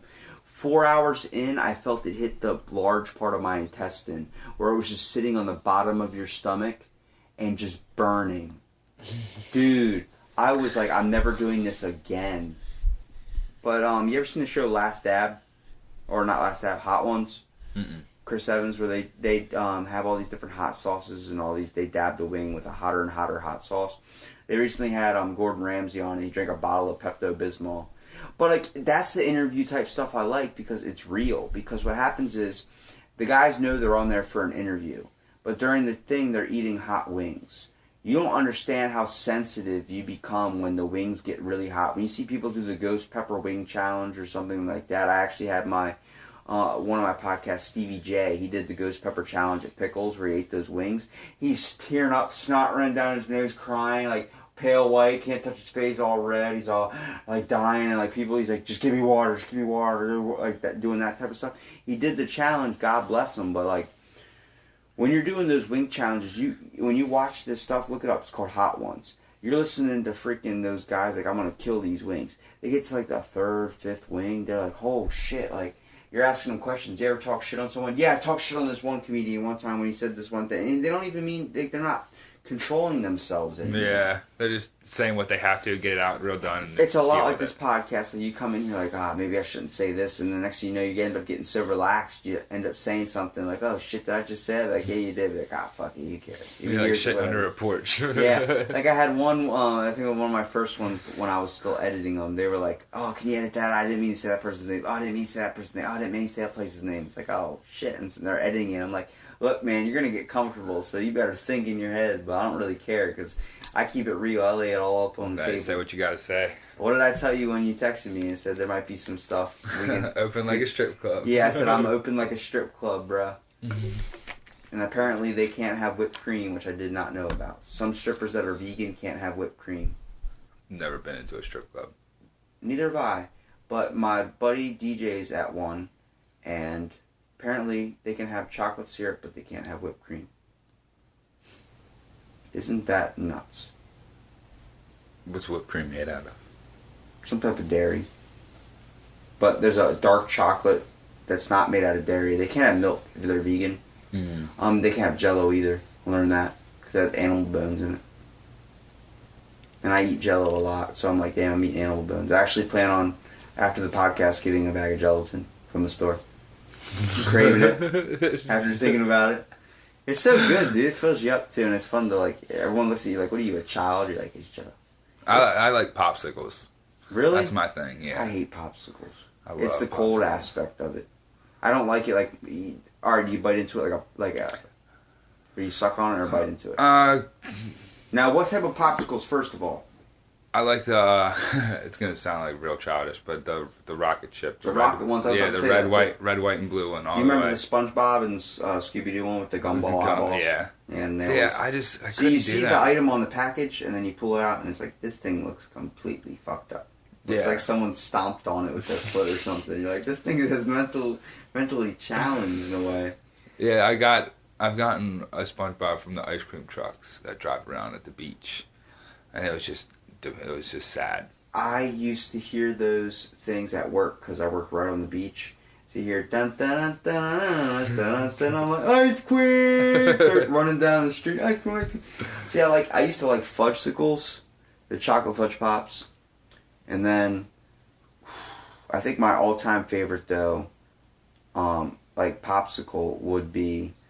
I guess it wouldn't be a popsicle, it'd be an ice cream sandwich. The little sundae cones with the chocolate and everything, those are really good. Yeah. What's your favorite Ben and Jerry's? or Or ice cream in general? Ice cream in general, I I don't go eat it with anymore, but- strawberry cheesecake. Yeah, I mean it's got Are you the guy that chunks liked of the strawberry milk in school too? Nah, I went Chocolate with milk. mostly regular milk. Why? What's wrong with you? It's still good. You got a flavor option, you're drinking regular milk. What ISIS drinks? Warm milk. I never did. I can't do warm milk. They say it helps you go to sleep, you don't do nothing like that. No, but I feel like that would just make me sick. when it goes to like ice cream, I like Ben and Jerry's. I like fish food. You know what I'm talking about? It's spelled P-H. It's not like they're dumping fish food in your ice cream, but no. Chocolate fudge fish, marshmallow swirl with caramel and brownie inside of it. That sounds amazing. Dude, it is next level shit. Sounds amazing. Little chocolate brownie fish in there. Where do you get floating this? around. You get that anywhere, Food Line, Ben Really? and Jerry's. That and Half Baked. Half baked. Where they is just good. shove like a half a thing of cookie dough in the thing and then mix it with ice cream. Now, what's your favorite type of pizza? Are you Yeah. the belief of the Hawaiian pizza? I don't mind it. My honest favorite pizza might be like a Philly cheesesteak pizza. Why don't you just get a Philly cheesesteak? I mean, it's different. I like a vegetable on my pizza. I don't know. I used to really be like only strictly plain cheese. Especially when I used to order just Domino's with like a 2-liter Mountain Dew. You get a medium pizza or a large pizza. Just eat it by yourself playing video games. Dude, alright, Domino's I think has the best pizza. Because of their crust. Yeah, I can That agree garlic with crust is amazing. I can agree with that. Where's the best place to get fries? Thrashers? I like Thrashers. I like fries. Royal Farms. I like Thrashers French fries, man. They're just classic. You get dump vinegar on it, don't you? I hate vinegar. What? When I was You're eating Thrashers without see, vinegar. But listen, when I was little, Bet you shit in the shower. No. It's savage. I heard someone told me they brush their teeth in the shower. I'm like, what the fuck? it actually, I've heard that. Or I've heard that it's like it helps whiten them because of like the steam or something. I don't believe in that shit. Sorry. That's what I've heard too. I But was they're like, telling you my keep your, girlfriend about do you it put the your, other they day. tell you, you put your toothbrush in the cabinet, medicine cabinet, and I'm like, no, and they're like, so when you shit, your toothbrush is out in the open. I'm like, damn, that's a good point.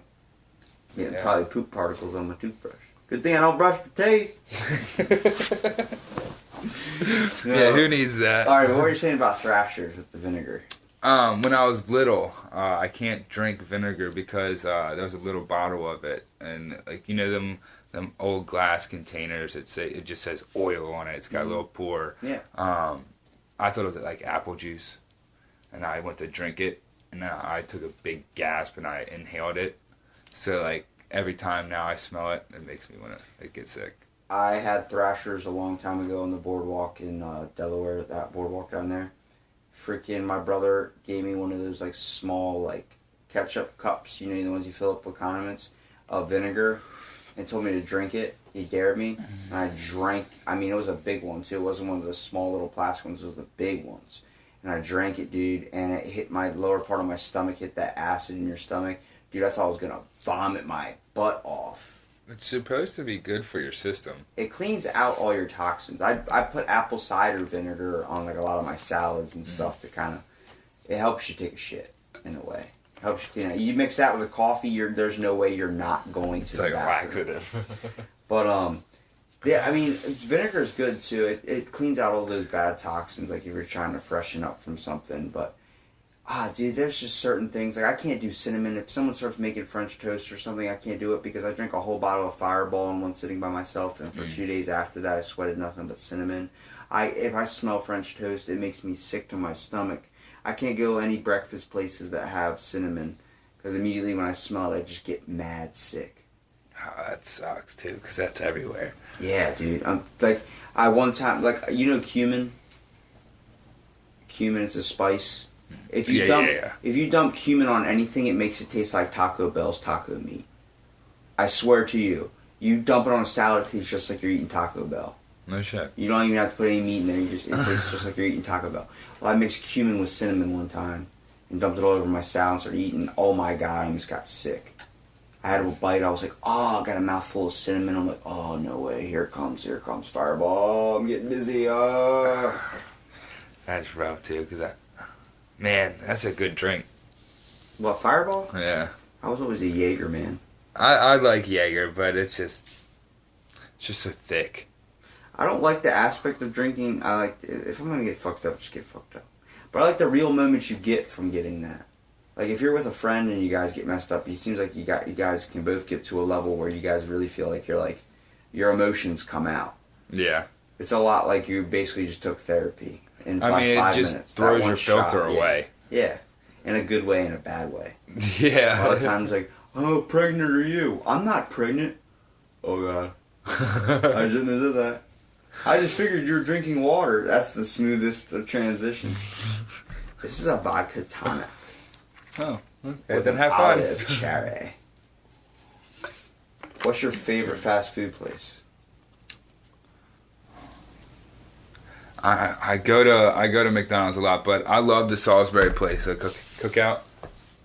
Never heard of it. Yeah, it's really good.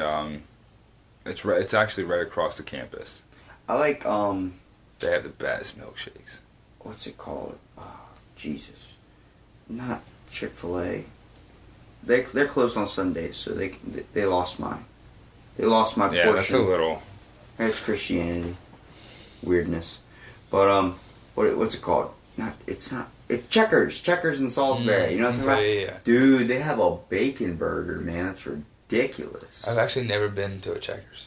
I've only had one burger I've really, really honestly enjoyed, and that was in Pittsville. They have Station 7 out of the old firehouse. Dude, that barbecue, whatever bacon burger they had was godly amazing. I thought I was going to cry when I ate it. But I'm chicken tenders and fries, man.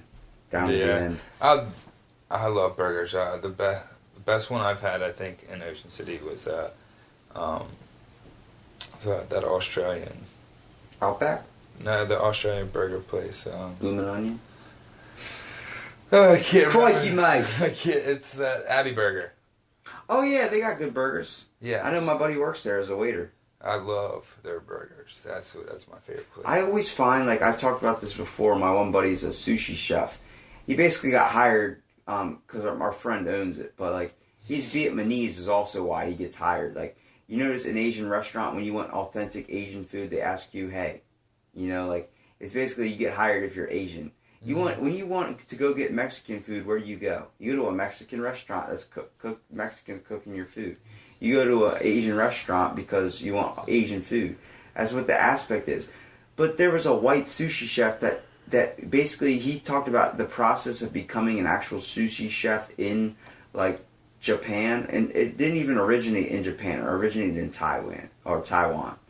But it got brought over to Japan where people started cooking it on the street. It's meant to be like how we have hot dogs in New York on the street. It's meant to be like that. It's not meant to be sitting down and eating like that. It's meant to be like a walk-in, like a quick meal type thing. And it's crazy because he talks about how for 4 years he's only spent washing rice. He couldn't touch any of the fish or anything like that. Then he learned after 4 years to prep the fish. He's been a sushi chef learning under it for 30-something years with 20 years of restaurant experience, but still won't get hired at a Asian restaurant because he's not Asian. Even though he can speak the language. He had to own his own restaurant. Why is that a thing? It's all about, we look at an Asian person, oh, well, they must know how to cook Asian food. And the worst part is none of our like Chinese food places. It's all Americanized anyway. Yeah, it's not Chinese food. And the way you can tell it's Americanized is if they have a bottle of soy sauce on the table, and they also have a fortune cookies. Takeout menu on the thing. Fortune cookies are actually a thing too. Really? In China, yeah. Are they? Yeah, but they're not meant to be. It's meant to be consumed before, not after. The whole thing afterwards was it was so bland it was meant to be like an after treat, like a mint or something. No, you get it before, so you know what your fortune is before you go into the meal. Huh. Not when you get afterwards. I got you. Because afterwards you don't want to eat it. If you eat it before, it's like a diet thing. It's so bland. It's like having the bread at the Outback. True. Sometimes you just walk in, can I get a Diet Coke or a water, and can I get the bread? And they just keep giving you bread. More bread, please. More bread, please. Are you going to order anything? No, I'm full on bread, actually. I'm just going to pay for my water and go. It's like, you motherfucker. Better tip me. I haven't finished so many meals because of bread. Dude, you can't offer that. It's like when Baskin Robbins or whatever, what is it, Red Robin, that gives you the freaking, I said Baskin Robbins ice cream place. Red Robin, the only one around here is in Baltimore, but they give you the endless bucket or thick cut fries. Oh yeah. Dude, the endless steak cut fries, you cannot offer that and then try and get someone to pay for a meal. Olive Garden with their You're breadsticks. Dude, and now they deliver them for Valentine's Day. They delivered breadsticks to your loved ones. Dude, alright, you want to know the one really bad habit I had where I make fun of people that put ranch on pizza? One time I went to the Olive Garden when I was like a kid. I was taking the garlic breadsticks, dipping it in the ice cream. The vanilla ice cream. Sounds disgusting. Dude, garlic and ice cream for some reason works. It's the same person when they do pickles and chocolate. I do pickles and ranch. See, that's disgusting to me, but I bet if I tried it, I might like it. Yeah. Don't knock it before you try it. But dude, I'm telling you, my parents looked at me like, what the hell is this kid doing? Dude, it was so good. Then they tried it, they're like, oh wow, it's actually pretty good. Something about the garlic and the milk and the vanilla of the ice cream, just, it complements it so freaking well. I might have to just try this out. When did you go to Olive Garden? Never, but... Exactly. I It's mean, like a Bob Evans. Yeah, but I can order Domino's and I can get some ice cream and I'll use their crust. Do it, dude. I'm telling you, you're going to be like, oh, you know what their secret is, right? Domino's. Besides putting garlic on there. It's oregano. Really? I put oregano on my salad one time. I'm like, it's like I'm eating Domino's. It's like I'm eating pizza. My mom's like, yeah, it's the oregano. They just dump it all over their pizza. That's how pizza places do it. They just dump a lot of oregano on it. I'm like, damn. Wish I knew how to cook. The secret's to cooking, right? I just figured out how to heat up a Hot Pocket for the first time, you know what I mean? You leave that little sleeve on there like 3 minutes after the microwave time's up, it cooks the Hot Pocket, it crisps it. I'm so used to biting into it, and the first bite's like fire, and then the second bite's ice cold. You're like, what the fuck? Yeah, I always put it in for 2 minutes and let it sit for 2 minutes. Now, when you cook taquitos, do you just pop that sucker in for like 20 minutes and then pull them out? And then, because me and my brother, what we did was whenever a dollar pack? Yeah, a dollar pack give you like 40 of them. I'm talking about the ones that line up the whole like Mexican family style. I got you. El Paso chicken taquitos or the beef taquitos. You got a whole plate of them. You're sitting there working your way down the thing. You know what I mean? Me and my brother we'd throw them in the microwave, and we wouldn't even rotate them like you're supposed to. There was a difference between when my dad or mom made us taquitos between when me and him made taquitos. I'm like, you popping in taquitos? He's like, yeah. I'm like, all right, I'll get the Xbox set up. We get the Xbox set up. He brings out the freaking turkey plate for Thanksgiving, sets it out. There's taquitos lined up around the thing. And as you work your way from the outside, you're going, like it's too hot to bite into them because they just came out of the microwave. He tossed them in there like 10 minutes, didn't give a shit. Next thing you know, you're working your way into the middle. They're starting to get cold, so you're starting to skip over to see how far the other person is and taking their side of the taquitos. Next thing you know, there's one left there. You want to split it in half, sure, and then they grab you like, you suck. But it's like, don't worry, it wasn't that good. It was cold on the inside anyway. Then when your parents cook it, they cook it in the oven or something and rotate it around when they put it in the microwave, move it around. So then when you eat it, all of it's nice and warm. Oh my god. We don't want to take the time. No, we're lazy. Everything has to be an instant reward. Yeah, well, a lot of us are such in a hurry. It's a lot with like people that work a lot of jobs. Like, you know, for my dad, like he was home 3 hours a night. I only saw him that 3 hours, and he tried to sleep those 3 hours. But, you know, he would always ask, "Do you want me to make you like a cheesesteak? You want me to make you something before I go to work?" And he'd ask to make me something to eat. No. I would only tell him, go to the Dollar Tree and pick me up the $1 chicken sandwiches. Toss them suckers in the I'll toss them in the microwave while you're gone. It's easy for me. And you get the little square ones, the chicken sandwiches come in the green box or something, or the burger, or whatever it was. Change it up. Give me the spicy chicken one day. Give me the fish the one day. Something I can toss in the microwave, put 2 minutes and 30 seconds, because I don't want to be down there eating anyway. I want to go upstairs and go back to playing video games at the time. I was in high school, like, playing video games my ass off. Like, that was how I gamed the night away, with a bottle of Mountain Dew and freaking a whole bag of Doritos. Oh, yeah. It's like that's my life right now. I never got into the video games. I can't eat when I was Doritos young. anymore. Oh. First 2 weeks I went to the gym, I went from eating spicy nacho Doritos every single day, like eating a whole bag in one sitting. Then the first 2 weeks I went to the gym, I sweated nothing but spicy nacho. Can't look at a bag of Doritos the same. I've lost the taste for cinnamon and Doritos. That's sad. That sucks. It's a life I'm not sorry. living. I am so sorry. You're not truly living. Oh, shit.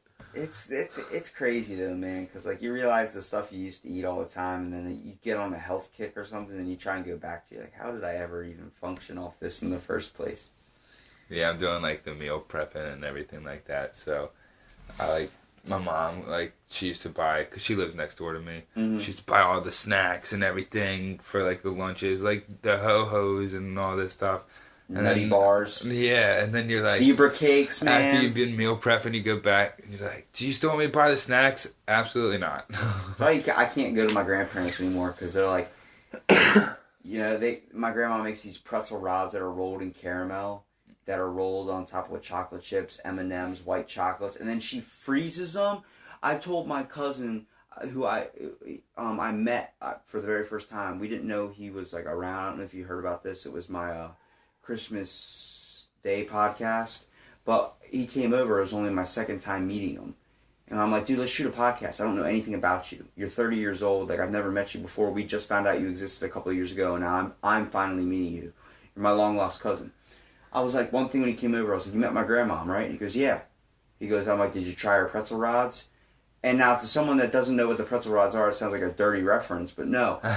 He was like, dude, yes. I'm like, but did you try them frozen? He goes, of course. I'm like, yes.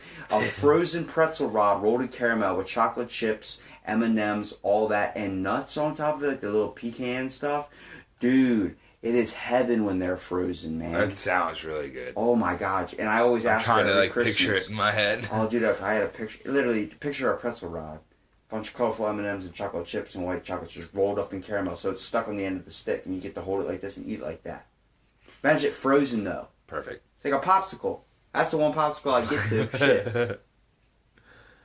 That stuff's like, we all know our family has those little secrets, those little things. They're like, oh, did Grandma make the oatmeal cookies? Like, yo, they're savages in the kitchen, man. A lot of them are. Yeah. And I give them credit on that, because for me, going from, you know, you get a difference from eating clean or then just eating Hot Pockets or doing something like that. When your grandma cooks me, like, I can only stay here for 2 days at the most, because you're going to make me gain like 50 pounds of the amount of good ass food you're cooking. But when you're at that age, you can just... They got so much time on their hands. They can just let it go, dude. They can just like, fuck it. Like, I don't gotta look good for shit. We have to spend 5 minutes cooking a meal. It's forever. They'll wake up at 9 o'clock, start their for dinner. Their skin's sagging because the underworld's dragging them down, dragging their bodies down. They're slowly getting closer to the earth. They're like, I don't give a shit what I look like. Fuck it. I ain't got pants on. I don't care. My grandfather would walk out in the middle of the kitchen wearing like tighty whities underwear. I'm like, good God, man.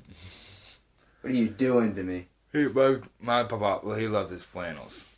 That was his thing.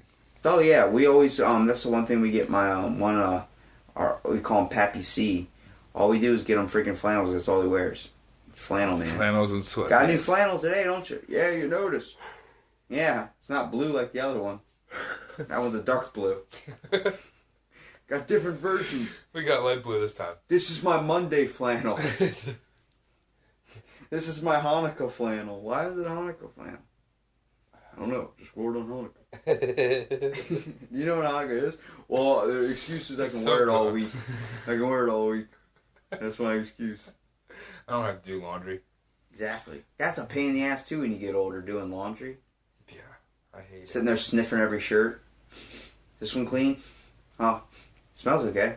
Yeah, this wear one, it anyway. this one will work. Okay. Oh shit, the stain's on the inside. It's good. Right? You can wear your underwear like 4 times, right? Oh god, I can't do that. I have to change it. I hardly wear underwear. I just You free ball? all the time. Dude, I know a girl that free ball. It's amazing. It's nasty. It's not. That's too much comfortability. It's The perfect. people that sleep naked too, I don't like that. You looked at me like I do sleep naked sometimes. I can't sleep with my shirt off. See, I just don't like clothes, man. You just have like a authority against clothing. You feel like it's No, restricted. I don't mind clothes. Like if Do you I could, feel like clothes are like handcuffs in your world of like living, man? I just feel like if I could wear a bathing suit and tank top every day, it'd just be amazing. If I could not have to wear a tank top, that'd be even cooler. But I don't want to say it, but I immediately thought asshole. Sorry. Probably. Those guys, dude, I'm sorry. It reminds me of the people on the boardwalk that walk around like that are not in shape, but they have their shirts off and they're walking around flexing and following girls. I'm like, you motherfucker! I can take my shirt off right now and embarrass the shit out of Yeah, you with the my invisible six-pack. lat syndrome.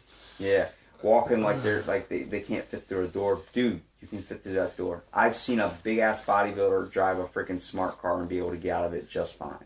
It's weird. The bodybuilders have the small syndrome, and then the small guys have the big syndrome. It's freaking nuts, man. It's crazy. Yeah, to I'm not think about. around too many like big heads. I'm a fitness freak, so I see some of them a lot in the gym.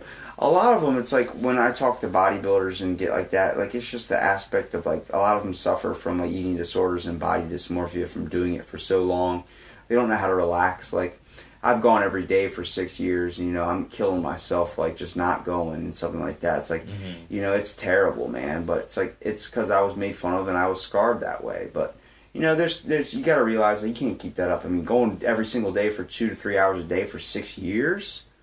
I'm not trying to give myself credit, but it's like, hell, man. It's like eventually your body starts working against itself in a way. It starts being like, I'm not going to be able to get you out of bed now. I'm not. Your legs are going to hurt. You're going to be in pain all day. You're going to get depressed. Like stuff's going to start not working. Your muscles are going to just start eating itself, and you're just going to end up putting on more weight in the first place. Like there's times I'm like, what the hell? Like, Break it to him. but like a lot, like it's like the fact of, you know, it's much like with anything you do, any hobby, any passion, any skill, anything you pursue. It's like a roller coaster. There's its ups and its downs. It's a great metaphor for life. When do you ever just take the time to just what would I if I had to ask you, what is your relaxation? What is your thing that you find comfort in? I know you said music is your passion and stuff, but do you find like just sitting down and playing with your guitar is it, or is it going out and skating and being out in nature? My relaxation point comes down to nature. It comes down to, you know, a nice cold morning. I like 3 o'clock in the morning with a nice freshly brewed coffee and sitting and just taking a minute to slow down.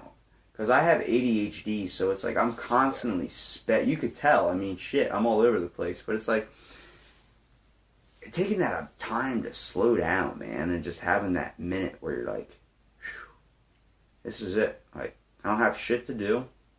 I'm going to get my day started. You know, I'm going to go out and just get what I want to do done with my life. It's like having that is the best thing in the world. Being able to realize, like, a moment where you can just kind of be with yourself and be clear and, like, yeah, it's fun to have time with your friends and stuff, but a moment you can truly relax and feel at peace with the world is amazing. And a lot of us don't even realize that. We're on autopilot so much through life, just trying to get through to the next day. Yeah, I'm trying to think. Like, I honestly don't even... You say you like surfing and bodybuilding, or not bodybuilding, but bodyboarding and stuff. It's like being in the water is a sense of calmness for me. It used to be until I did jet skis for so long. Now I fucking hate it. But it's like I don't want to get anywhere near the water. But it's like being able to just relax and, you know, feel comfortable. It's just a sense. Where do you find it? I mean, if I had to pick like the one place where I could just go and not have to worry about it, I mean the beach is that. I mean listening to the waves, having the sun, seagulls. I mean it's just like a perfect combination. Have you ever tried to listen to those things while you go to sleep? They say it helps make a restful sleep. Yeah, like the little machines. That and like if you look up a YouTube track, I looked up the sounds of the beach. Mm-hmm. So for like, I was like, I want to play this when I was having trouble like sleeping. I was like, I'm gonna play this and go to bed. Dude, 5 minutes in, I had to shut it off. It was pissing me off. I couldn't go to sleep. Yeah, it's because it's not normal. No, you know what it was? They had a freaking seagull in the background that was going, caw, every freaking 10 seconds for like an hour straight, dude. He was, caw, caw. I'm like, that's not real. Good God. I was literally half the time I was like, all right, he's going to go away. I'm like eyes closed, looking up at the ceiling. The next thing I'm like, did someone shoot that damn seagull? Like, yeah, I'm just sitting there thinking. Then I start getting pissed off at the seagull. Then I can't go to bed. Then I'm all hyped up. I'm like, God, now I can't go to sleep because I'm thinking about that fucking seagull. So then I switch it over to sounds of the storms or whatever, or sounds of nature.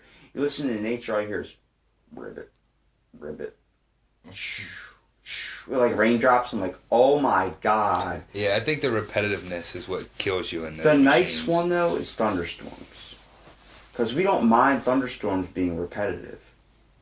When you hear a thunderstorm, the only difference between the sounds is the length, and how close you are to the sound. But you're listening to a thunderstorm, that can be as repetitive as possible, and it's still you just think it's a different one every time. Isn't that weird? I just thought of that. That pulled that out of my ass. Yeah. Holy crap. I could listen to the same thunderclap. Thunderclap? Yeah, the clap. Like a stripper. Like her secret move. Cinnamon's walking down with doing her annual thunderclap. Thundercats. Ah! Yeah, that was a great show. That was a great show. Lavelle Crawford had a joke about how he would lock his door up like Fort Knox and sit in the front of the TV with a giant glass of chocolate milk and watch his Thundercats. Just old. And it's funny, everybody in the crowd did the scream. And it's like the same thing with if I mentioned the man himself, Ric Flair. What's the first thing you think of? Woo! Yep. Ric Flair, woo. The signature, man. You gotta have a signature. Once you become an artist and you have a signature, whether if it's like a painting, you're signing a painting or you're doing stuff like that.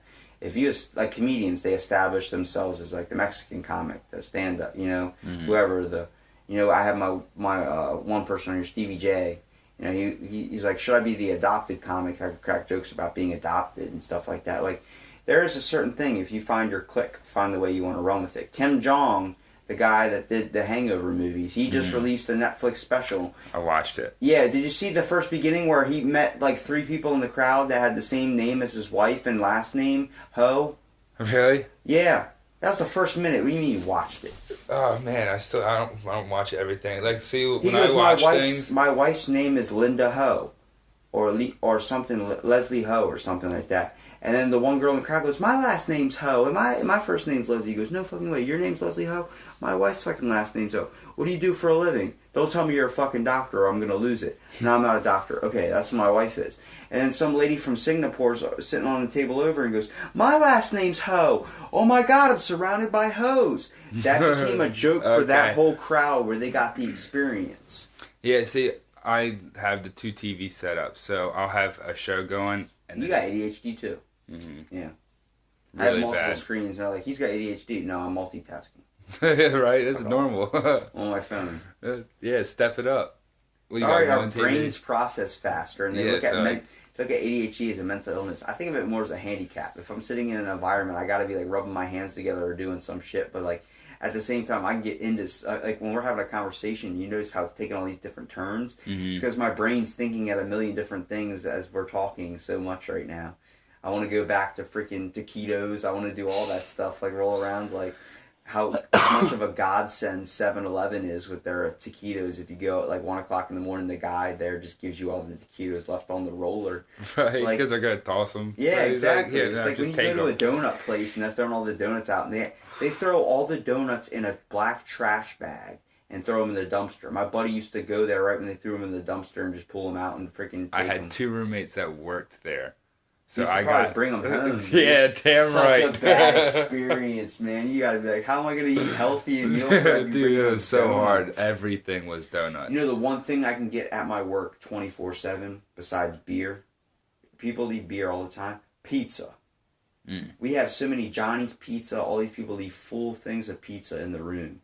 I'm like, there's no point in even having to spend money on lunch. You can just eat pizza if you're a pizza fanatic. Yeah, Do you know Reynolds? Reynolds. I forgot his last name. Red hair, looks like McLovin from Superbad, glasses. He's older. Dude, I'll show you a picture of him. He looks like McLovin from Superbad if he cut his hair. As soon as I saw him, I was like, McLovin. He goes, God damn it. I was like, you've been called that before. I didn't even know the kid yet. I was like, his name's Ren. Everyone calls him Ren. But every time I see him, I got a video on my phone. I got a sausage McMuffin for McLovin. I would find McMuffins in these refrigerators and I would give it to him. I would go to whatever floor he was on. If he was working in the other building, I would go to the other building and just give it to him. But I had these videos and he's like, you hear him in the video go, God damn it. He's someone I've been trying to get on the podcast. I've talked about it multiple times because he's into conspiracies. He got me convinced on Bigfoot being real. He got me convinced on the Chupacabra. Dude, he's all into that shit. I believe in aliens because of that man. Dude, but after I just feel like, man, how is something so big so hard to see? What's to stop God from being, we believe in him as this guy on a throne, what's to stop him from being some dude wearing Crocs masturbating on Mars with VR goggles? What's to stop that from happening? You don't know. You don't know. It reminds me of, like, I brought this up before, the Men in Black, where they're rolling the marbles in space, and the space is the galaxy. And it keeps zooming out. It's an alien rolling marbles, and it keeps getting bigger. You don't even know what this. We don't even understand our brains, let alone the galaxy that we live in. Yeah, we could be an ant farm. We could be how there's the subatomic universe, like Ant-Man and the Wasp. That's a real thing. There's a subparticle universe. Watch Joe Rogan has a podcast with a neurochemist that explains that. You have to stop, and you cannot watch multiple screens. If you watch Interstellar or with Matthew McConaughey, that movie is the type of shit that fucks you up for like a week. Like, that stuff makes you think that you can be, there's a planet out there that's been every hour here, or every hour there is 7 years here. What's to stop that from happening? Yeah, that'd be insane. You know the last thing the Mars rover sent over to us? You know the last message we got back from it? Light, my battery is dying, the light is getting dark. And then now we have no contact. That was his last transmission. It was only supposed to be up there for 2 weeks. It lasted 300-something days. And its mission literally was, we were sending it down there and we told it we were going to give, like, it's like AI type thing. We were going to take it, bring it back. That was the whole thing. But we literally just sent it there so it can die after it's done feeding information. It was only the last 2 weeks. It lasted all this time. 9 months it transferred data to us. Shit. So not 370 days, but like it was 9 months worth of days. That's a lot. And then on its last thing, it made it sound like a human emotion thing. It was like lights getting dim, or a battery's dying, lights getting dim. It's getting dark. And then it just died. And we gave it all this false hope that it was going to come back. Opportunity Mars rover. RIP. Died this month. That's ridiculous to think of, man, how we can get that far with technology. Same thing like in 1980-something, the first 2 AI supercomputers started talking into a frequency code only they could understand. The 2 computers were talking back and forth, and we ended the program immediately. We thought it was going to turn into the Terminator type shit. That's going to happen down the road, dude. You're telling me, if they can use Alexa in a court case to get someone evicted or convicted or something, then there's no, like Google just did that recently with Google Translate. They found Google Translate was sending some type of frequency or something like that. We're making shit that's going to end up outsmarting us. And they're going to look at us. Yeah, look at that chick. They're going to look at us, and we're going to be their slaves, and they're going to look at us because we're going to have the cell phones. Remember your little buddy? That, your cell phone was their little buddy, and we had their little friend in our pocket making it do whatever we want, look up all the porn on the internet and all that stuff. And next thing you know, they're like, why don't you go look up our porn? Gonna turn to Futurama, bro. I know, I'm yawning over here too. Dude, my bad. It's just been long. It's been a long day, and we're actually we can probably wrap up the podcast. We've been podcasting for a good bit, dude. Yeah, freaking 2 hours, man. Holy shit. Yeah, isn't that nuts? They went That's by, insane. dude, didn't it? I appreciate you coming down and being on the podcast, Hell yeah, man. I'm dude. glad we Thanks could for having shoot me. the shit. There was literally no basis to this podcast. Hell That's why I no. loved it, man. We literally just shot We were the shit. everywhere. Some people are going to be like, yo, you guys trip acid before you take that trip? Like, yeah, man, that's good. We're going Yeah, to just a Burning couple. Man. So are we going to Burning Man after this? Yeah, let's do it. Let's do it. Let's all dress up in T-Rex outfits and just trip on DMT. Got mine in the car. Let's go. Ready. Thanks again for being on the podcast. Hey, man, thanks for having me. Hey, man, thanks for having me. Hey, man, thanks for having me. Hey, man, thanks for having me. Hey, man, thanks for having me.